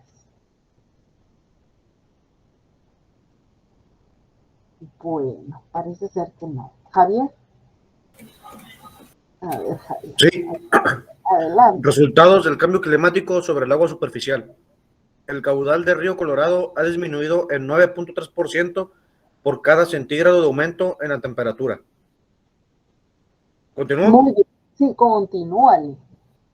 Modelos numéricos con base en el escenario RCP 8.5 indican que los niveles del río caerán entre 19 y 31% para 2065. Sí, sigue. Los acuerdos internacionales adoptados en el Acta 323 indican que ambos países reducirán el uso de su asignación anual de las aguas del río Colorado cuando al 1 de enero la elevación del lago Mead se proyecte a un nivel de en o por debajo de 1075 pies sobre el nivel medio del mar, nivel que se alcanzó en 2021. En 2022, la asignación de México será reducida en 62 millones de metros cúbicos y adicionalmente México contribuirá con 37 millones de metros cúbicos de ahorros de agua recuperable, de conformidad con el Plan Binacional de Contingencia ante la escasez de agua establecido en el Acta 323. Muchísimas gracias. Entonces, esos son los 4 resultados del cambio climático sobre el agua superficial. El caudal del río Colorado ha disminuido 9.3% por cada grado centígrado de aumento en la temperatura. ¿Okay?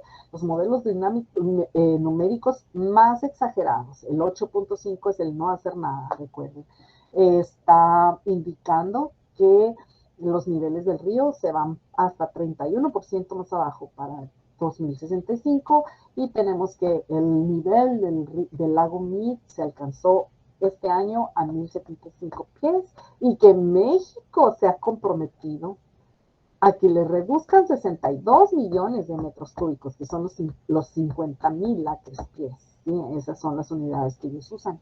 Y además a ahorrar 30,000 acres pies, o sea, 37 millones de metros cúbicos, como pueda. ¿Sí? Pero tiene que ahorrarlos. Ese es el compromiso. Adelante, Perla, sigue, por favor.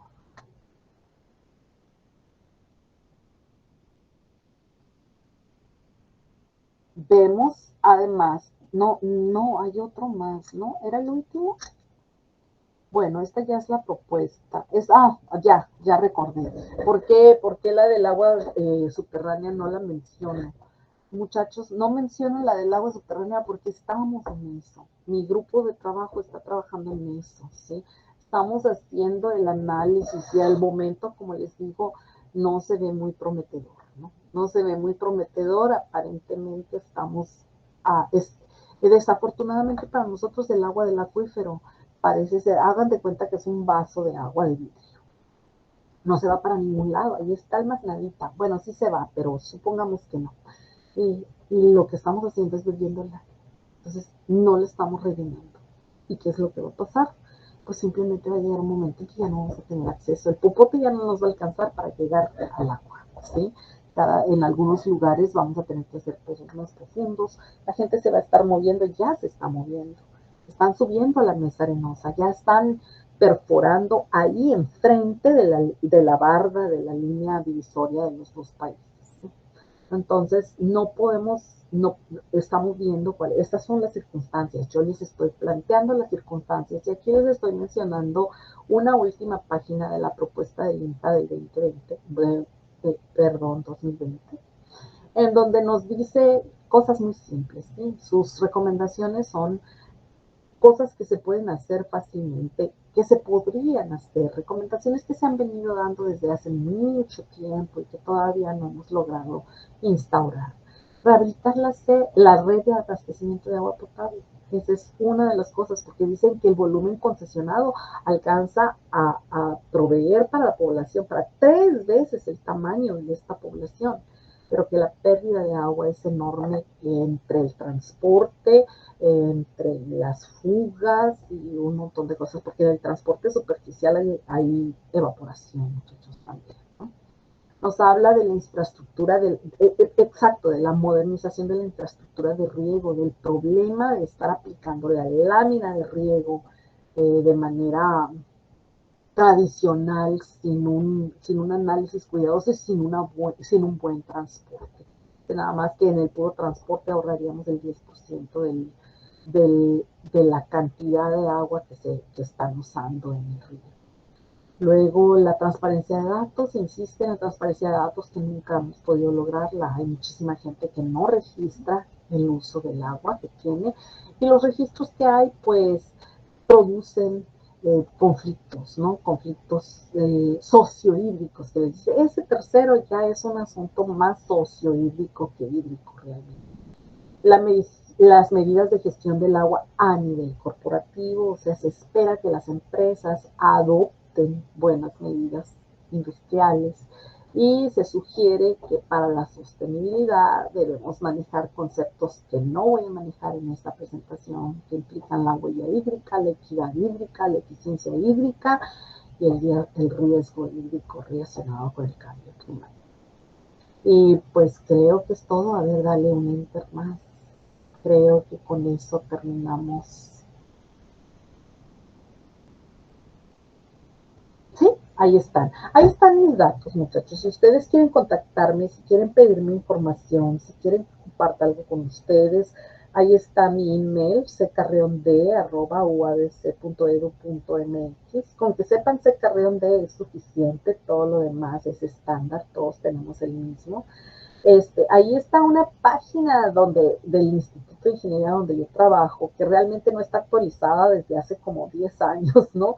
Pero ahí está. Y el de Mujeres en Investigación, que es el grupo con el que participo muy activamente, la página de Facebook de Mujeres en Investigación, todos están invitados a seguirla.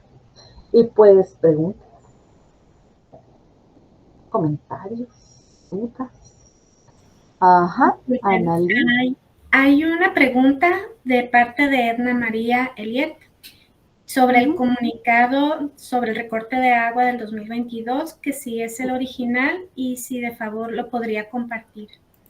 Ajá, bueno, como les digo, está en la página de SILA. Si ustedes ponen SILA México, ahí, pero sí puedo compartirlo. Lo que pasa es que yo lo edité, yo nada más agarré un pedacito, nada más un parrafito, pero es una hoja completa, ¿no? Son muchos párrafos, son unos 8 párrafos, yo creo.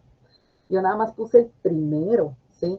Y le copié la parte de arriba nada más para que se viera que se trataba del comunicado original, pero sí, el comunicado original empieza así, y sí se los puedo compartir, nada más me dicen cómo compartirlo, ¿no? Si quieren les pongo ahorita mismo la página, es muy fácil de encontrar, y comunicado, tal vez le tenga que poner Comisión Internacional de Límites y Aguas. Yo en cuanto entré lo encontré casi de inmediato.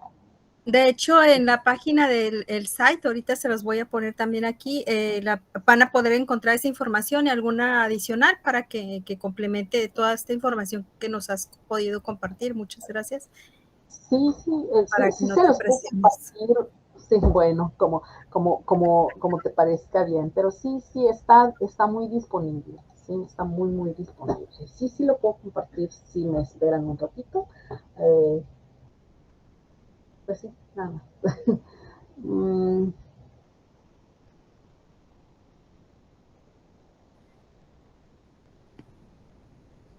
O todo quedó muy claro o nada se entendió, porque no hay preguntas. Pues me gustaría que pues hacerte un comentario, una pregunta. Me llama mucho la atención todos estos datos que nos has compartido. Muchos de ellos los conocíamos porque en la lucha por el agua, pues nos hemos tenido que, contra Constellation Brands, pues nos hemos tenido que meter a revisar y a buscar y a ver todos estos datos. Pero cuando vemos este cruce que haces con el cambio que está sucediendo, producto de nuestro impacto en el ambiente, la disponibilidad del agua y luego pensar que somos una frontera que sigue recibiendo gente migrante, tanto en California como en Baja California, sigue llegando gente y el crecimiento del poblacional hace que sea más intensa la demanda. Yo sí me pregunto porque en la sesión pasada veíamos los proyectos de industriales que había y sobre todo en cuanto a energía y agua, y pues a mí me llama mucho la atención cómo es posible que se sigan atreviendo a promover más industrias que consumen agua, como una Toyota, como en una zona donde es más complicado, como allá en Tijuana, Ensenada, aquellas zonas, si hay que mandarles el agua, implica un gasto energético, no hay el agua suficiente, entonces creo que ahí habrá que trabajar mucho más intensamente esta información con quienes se dedican al desarrollo urbano, al desarrollo del Estado. No sé qué planes tendrán o si los consultan los que generan las políticas de gobierno, si les consultan a ustedes que son los especialistas, las especialistas en esto. No, a veces consultan, pero más bien se acercan los académicos y los periodistas, pero los tomadores de decisiones no se acercan mucho porque casi siempre las decisiones ya están tomadas antes, pues, o sea, son más relacionadas con asuntos políticos y con asuntos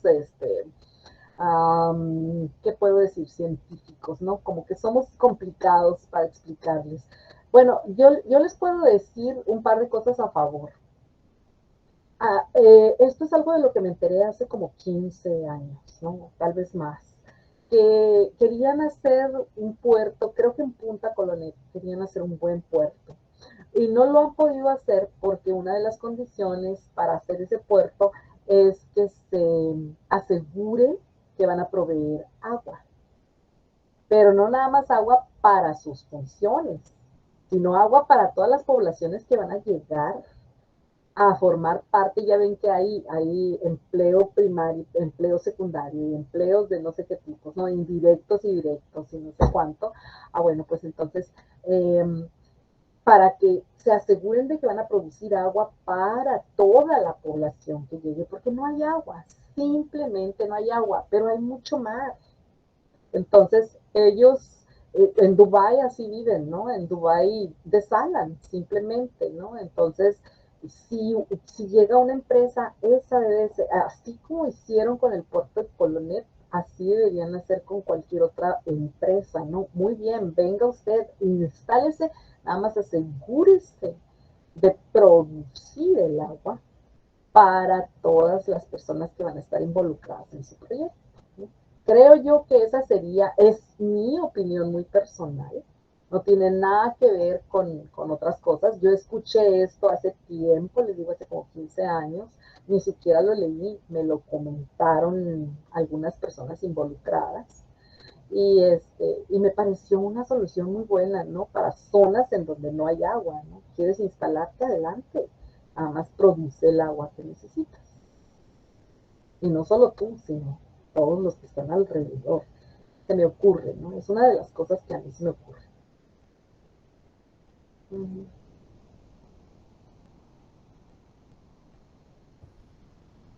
Hay por aquí una pregunta de Carlos Córdoba. Dice, no sé si lo quieres hacer de viva voz o la leo. La leo. Uno de los problemas en los campos agrícolas son suelos altos en salinidad. Con esto, el uso de gran cantidad de agua. ¿Se puede usar un sistema de riego para este tipo de suelos? La verdad, yo no sé de agricultura, pero sí sé, o de agronomía, no sé cuál de las dos sea el área que se encarga de eso. Tengo compañeros que sí saben de eso, no aquí, los del Instituto de Ciencias Agrícolas y todo eso, pero sí sé que ese es el problema. Yo sé de los suelos salinos y sé que precisamente el exceso de evaporación que estamos teniendo los hace más salinos, pues. Es que ese es el problema que yo veo, ¿no? Que estamos poniendo agua salada que va a dejar más sales. Y como hay más sales, pues ponemos más agua salada. Y va a dejar más sales. Y como hay más sales, pues más agua. Otra vez salada, ¿no? Entonces, ese es un problema muy serio. La verdad es que yo admiro muchísimo a la gente de San Quintín, porque en San Quintín tienen una tecnología, ellos están desalinizando.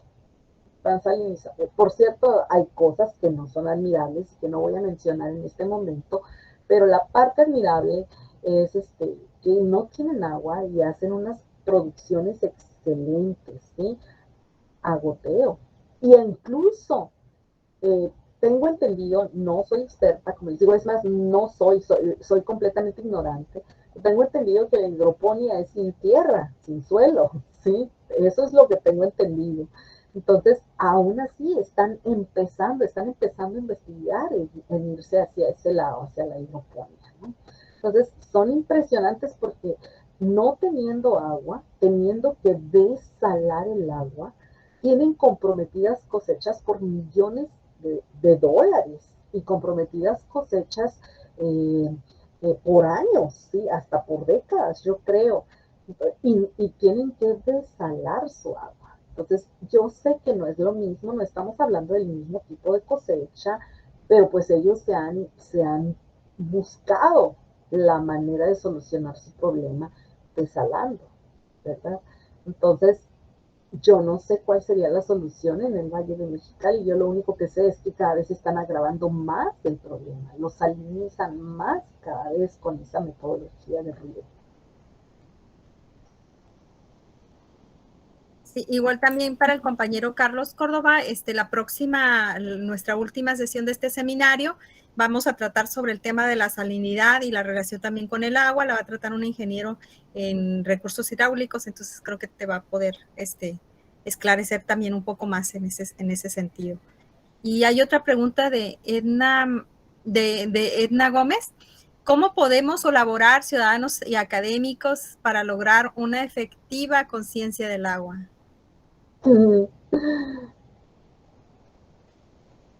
Para lograr una conciencia, yo creo que yo creo que se está haciendo una buena labor, me parece a mí, se está haciendo una buena labor para crear conciencia en los niños y en los jóvenes. Yo soy de la idea de que ahora sí que perro viejo no aprende truco nuevo, ¿no? Difícilmente.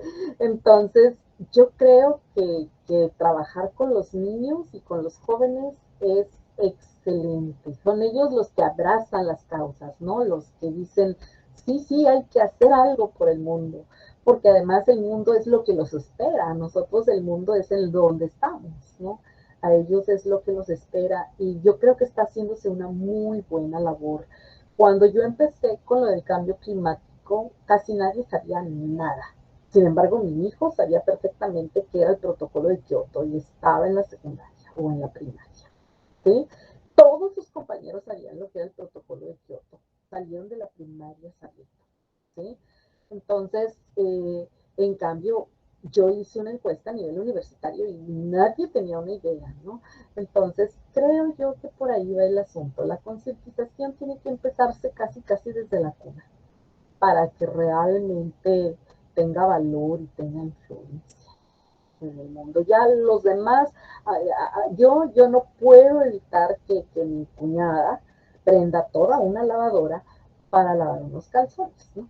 O sea, pone eso y ya, usa toda la lavadora. Cuando yo les digo, la manguera no es la escoba, no, en Mexicali, es una de las cosas que más me sorprendió a mí de Mexicali cuando yo vine a vivir aquí, ¿no? Que la gente limpia con la manguera. A mí una muchacha que me ayudaba me reventó todos los pisos del porche porque limpiaba con la manguera, ¿sí? Entonces, yo eso solamente aquí lo miré porque aquí hay mucha agua, aparentemente, ¿no? O hasta el momento. Pero eso es muy difícil quitar esas costumbres entre la gente adulta. Son los niños y los jóvenes los que pueden abrazar las causas. Eso creo yo. ¿Sí? Hay alguien levantando la mano. Si me permiten, el tema de concientizar es todo muy complejo, la verdad, en cuanto a medio ambiente, en cuanto a todo, ¿no? Incluso en aspectos ya de educación cívica. Entonces, más que ir a una concientización, tenemos que sensibilizar a las personas, fomentar, hacer más este tipo de eventos para que la gente aprenda. A lo mejor es falta también de conocimiento de muchos, ¿no? Sobre todo cuando son adultos, hay mucha ignorancia también sobre estos temas. Y a partir de ahí, pues también sería educar a las personas para que ellas puedan, pues por lo menos tener algo de inquietud. Y yo sé que es todo un reto muy difícil, ¿no? Lograr esa conciencia que tanto queremos. Gracias.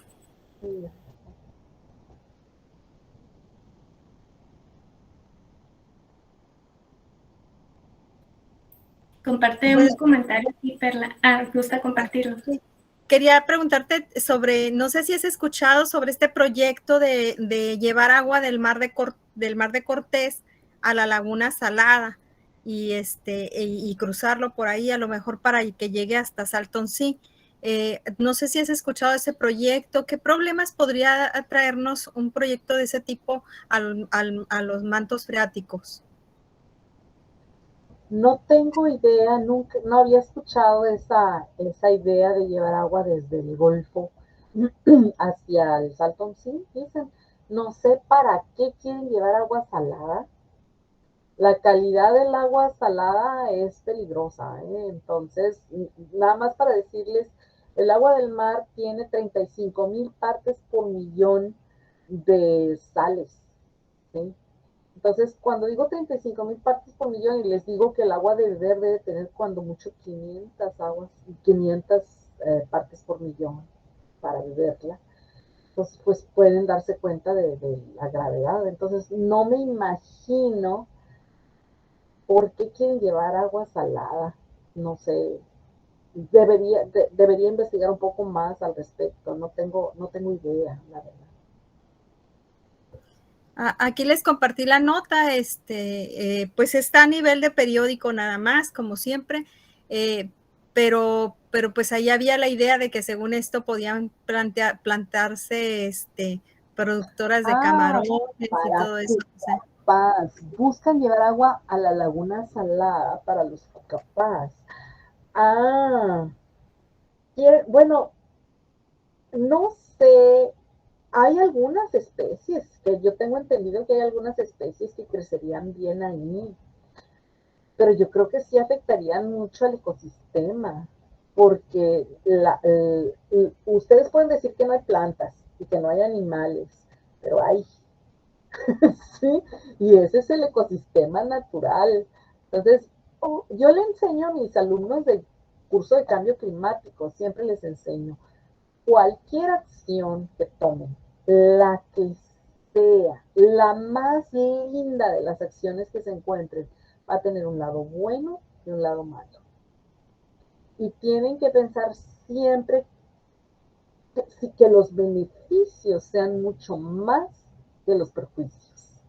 Y solamente así lo entendería. Yo tendría yo no intervendría ahí porque parece ser que es algo más bien biológico, pero ya desde el punto de vista de acuífero, no sé, la verdad es que no sé qué decir, ya está salada, ya debe estar salada el agua ahí, ¿no? No tengo idea, tendría que pensarlo, tendría que hacer un buen análisis para poder dar una opinión, no tengo una opinión ahorita al respecto. Y sobre vamos a decir que llegara a llover, porque ahorita se está dando un fenómeno también acá en California que está también obligando a muchos a migrar ahora a salir de California por los incendios y por las lluvias, estas lluvias intensas que se han reportado en algunos lugares. Vamos a decir que llegáramos a tener lluvia y que se pudieran recargar otra vez algunos de los pozos. Pero ya están saladas, ya se han filtrado con agua salada. ¿Habrá manera de que se recuperaran o ya no? Ya tenemos perdidos esos pozos. Necesitaríamos un verdadero cambio climático. O sea, acuérdense que el cambio climático habla de periodos largos, ¿no? Sí, 30 años. Necesitamos un verdadero cambio climático para recuperarnos realmente. Lo que sea que estemos haciendo en este momento no va a repercutir en este momento, va a repercutir dentro de 10, 20 años, 50 años, ¿sí? Y hasta que pase ese tiempo, a lo mejor los cambios que estemos haciendo, los ajustes que estemos haciendo, van a repercutir, pero van a repercutir hasta el próximo siglo. O sea, a ninguno de nosotros nos va a tocar ver si pasó o no pasó, si se solucionó o no se solucionó. Lo que sí debemos tener presente es que si queremos que este mundo continúe y tenga cambios, los cambios no son malos, el problema es que son bruscos, pues. El problema de los cambios bruscos es el problema, ¿sí? Es lo que ha aniquilado lo que ha extinguido especies en el planeta, ¿no? Los cambios bruscos. Entonces, yo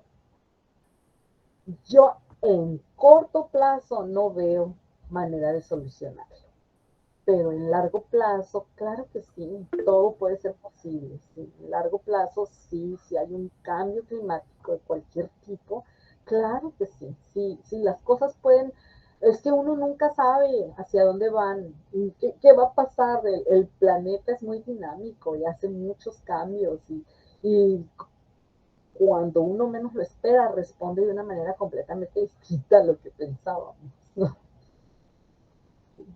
Entonces, sí, a largo plazo yo podría decir que sí es posible. Eh, que, que estoy siendo optimista, sí soy optimista, pero es que es posible. No les digo que lo vayamos a lograr, pero podría ocurrir. La esperanza es muy buena porque nos permite actuar todavía. Sí, Gracias. es que debemos. No sé si alguno de ustedes recuerda las películas esas de Arnold Schwarzenegger, donde tenían que vivir adentro con unos abanicotes grandotes porque no había atmósfera afuera, o no me acuerdo qué pasaba, algo así. Resultaba que sí había atmósfera, como se retiraron de ahí, como dejaron de interactuar, terminó habiendo atmósfera, ¿no? Entonces, uno como les digo, cualquier acción puede tener un lado bueno y uno malo, y a lo mejor hay más lados buenos de lo que nosotros nos imaginamos, ¿no? Desde el punto de vista de la ciencia, de la ciencia, ahorita las cosas se ven muy feas, muy feas. Pero pequeños cambios pueden llevar a muchas cosas. Pues muchas gracias. Vamos a despedir con estas preguntas. Dicen Ali, el problema que el cambio climático perjudica cuando es acelerado. Siempre ha existido el cambio climático, pero nunca tan acelerado. Kenia Martínez, esperemos que así sea. Sí, pues vamos a trabajar. Tenemos que hacer sinergia y trabajar todos juntos y juntas por eso. Dice Edna, si influimos sembrando árboles de manera masiva, ¿sería posible? Pues tal vez donde no sé sean árboles. Cómo van a regarlos. No sé cómo van a regarlos. Tal vez con aguas, ¿cómo se dice? Aguas tratadas. Tal vez con aguas tratadas, porque si ahorita quieren poner un bosque aquí, ¿con qué lo van a regar? Es que ese es el problema, es más fácil decir, yo he visto un montón de programas de reforestación, siembran, y al rato los pobres arbolitos todos muertos ahí, porque nomás los siembran, no los cuidan, pues ese es el problema, el cuidado del arbolito se requiere su tiempo, y hay periodos, y hay épocas de semillaje, y quién sabe qué tantas cosas, de germinación, etcétera. Yo no, nada más es de oídas he escuchado estas cosas, ¿no? Y lo que yo participo en un programa de reforestación del río Colorado todos los años, o casi todos los años. Este año, por cierto, a todos los invito, vamos a tener una jornada de limpieza. Como este año no podemos reforestar, vamos a hacer una jornada de limpieza del río Colorado. El del último fin de semana, bueno, el último jueves y viernes de noviembre, ¿sí? Vamos a ir en grupo a recoger el basural que ahorita hay en el río Colorado. Y es que por ahí también podemos ver, o sea, llega agua y llega la basura, y ¿qué pasa, no? Ya sabemos que eso nos causa muchos problemas. 25 y 26 de noviembre vamos a ir. Este año no reforestamos, pero todos los años hacemos una labor de reforestación controlada. No nada más llegar y sembramos como locos, ¿no? Sino lo que se puede, en donde se puede, sin invadir otras especies, sin quitarle su espacio a cada una, etcétera. Todo científicamente controlado. Y participamos nosotros con el Sonora Institute, creo que es, y con otras organizaciones. Pues estaremos al pendiente, y claro que sí, a mí me encantaría participar, y yo creo que a los compañeros y compañeras también. Dice, sin agua vendrá la escasez de alimentos, dice Rodrigo, un futuro incierto. También la agricultura orgánica, un suelo rico en nutrientes, absorbe CO2, dice Analí. Sí, y Lourdes, planta de tratamiento de aguas residuales podría ser una opción, la conciencia ambiental sería otra. Sí, pues vamos cerrando con estos comentarios. todo eso claro. junto. Uh-huh. Darle un comentario nada más. Adelante. Yo digo que, bueno, que no nos vamos a quedar sin alimentos porque aunque haya poca agua, tenemos que nosotros también adaptarnos a los cambios que vienen. Una vez les comentaba en clase que creo que es en Arabia, prácticamente producen en desierto. Ahí sí producen en desierto.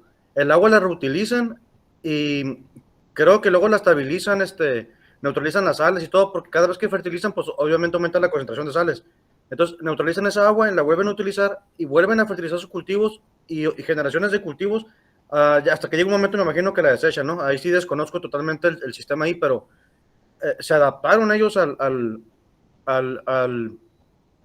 tipo de clima, al tipo de suelo o al tipo de problema que tenían, que era el agua. Se adaptaron. Yo digo que también Mexicali puede ser una buena potencia de eso, pero tenemos que especializarnos en ese tema.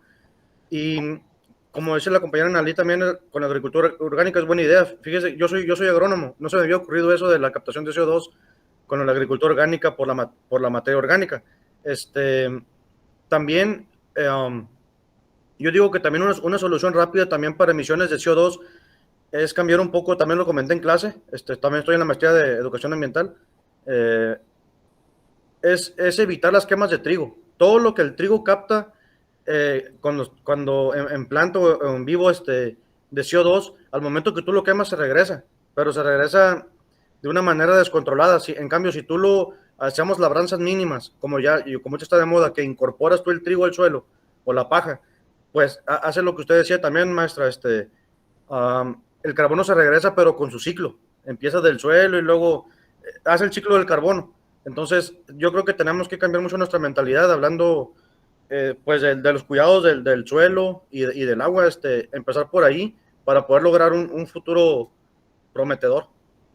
Yo estoy muy de acuerdo contigo, Javier, nada más un detalle. La gente de Arabia tuvo décadas para adaptarse, siglos para adaptarse. Nosotros tenemos años, ¿sí? Muy pocos. Entonces, nada más, ese es el único detalle, ese es el verdadero problema que tenemos, que es de sopetón, de este golpe, todo junto, ¿no? Y cuesta un poco de trabajo lograr ese tipo de adaptación. Mucha gente no sobrevive a este tipo de eventos, de tener que cambiar su forma de vida.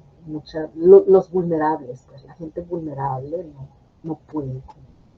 Nada más ese detalle, tienes toda la razón, estoy completamente de acuerdo contigo, nada más hay que considerar que en este caso tenemos prisa.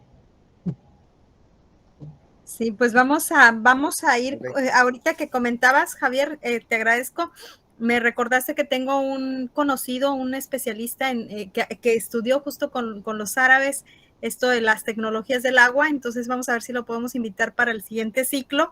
Y bueno, pues ahí está con la lombricultura y podemos hablar de desaladoras en el siguiente ciclo. Les agradecemos mucho su presencia a la doctora Concepción Carreón, de verdad, la generosa, de verdad, no solo generosa, sino que lo didáctico que fuiste, lo didáctica que fuiste para compartirnos esta información y que nos deja muchos saberes más claros. Te agradecemos muchísimo y te haremos llegar vía correo electrónico un reconocimiento por parte de Visión Alternativa y Plebiscito por el Agua y por la Universidad Pedagógica Nacional, que te agradece mucho tu presencia y les agradecemos a todos y a todas sus comentarios y sus participaciones y les esperamos para el cierre en el siguiente miércoles, donde hablaremos de la salinidad en el Valle de Mexicali. Muy bien. Muchas gracias por invitarme. Gracias por invitarme y espero que algo de lo que les compartí no fuera ya que ya se lo sabían, ¿no? Pan con lo mismo, o sea, todo igual. Espero que no. Muchas gracias. Espero que lo hayan disfrutado. Gracias. Gracias. Gracias a todos. Les he dejado aquí el link para que registren su asistencia en el chat y lo voy a dejar también, lo voy a colocar en el site de Visión Alternativa y estamos, les esperamos en la siguiente. Gracias, Concepción. Buenas noches. Gracias. Buenas noches a todos. Gracias, Anali. Gracias, Edna.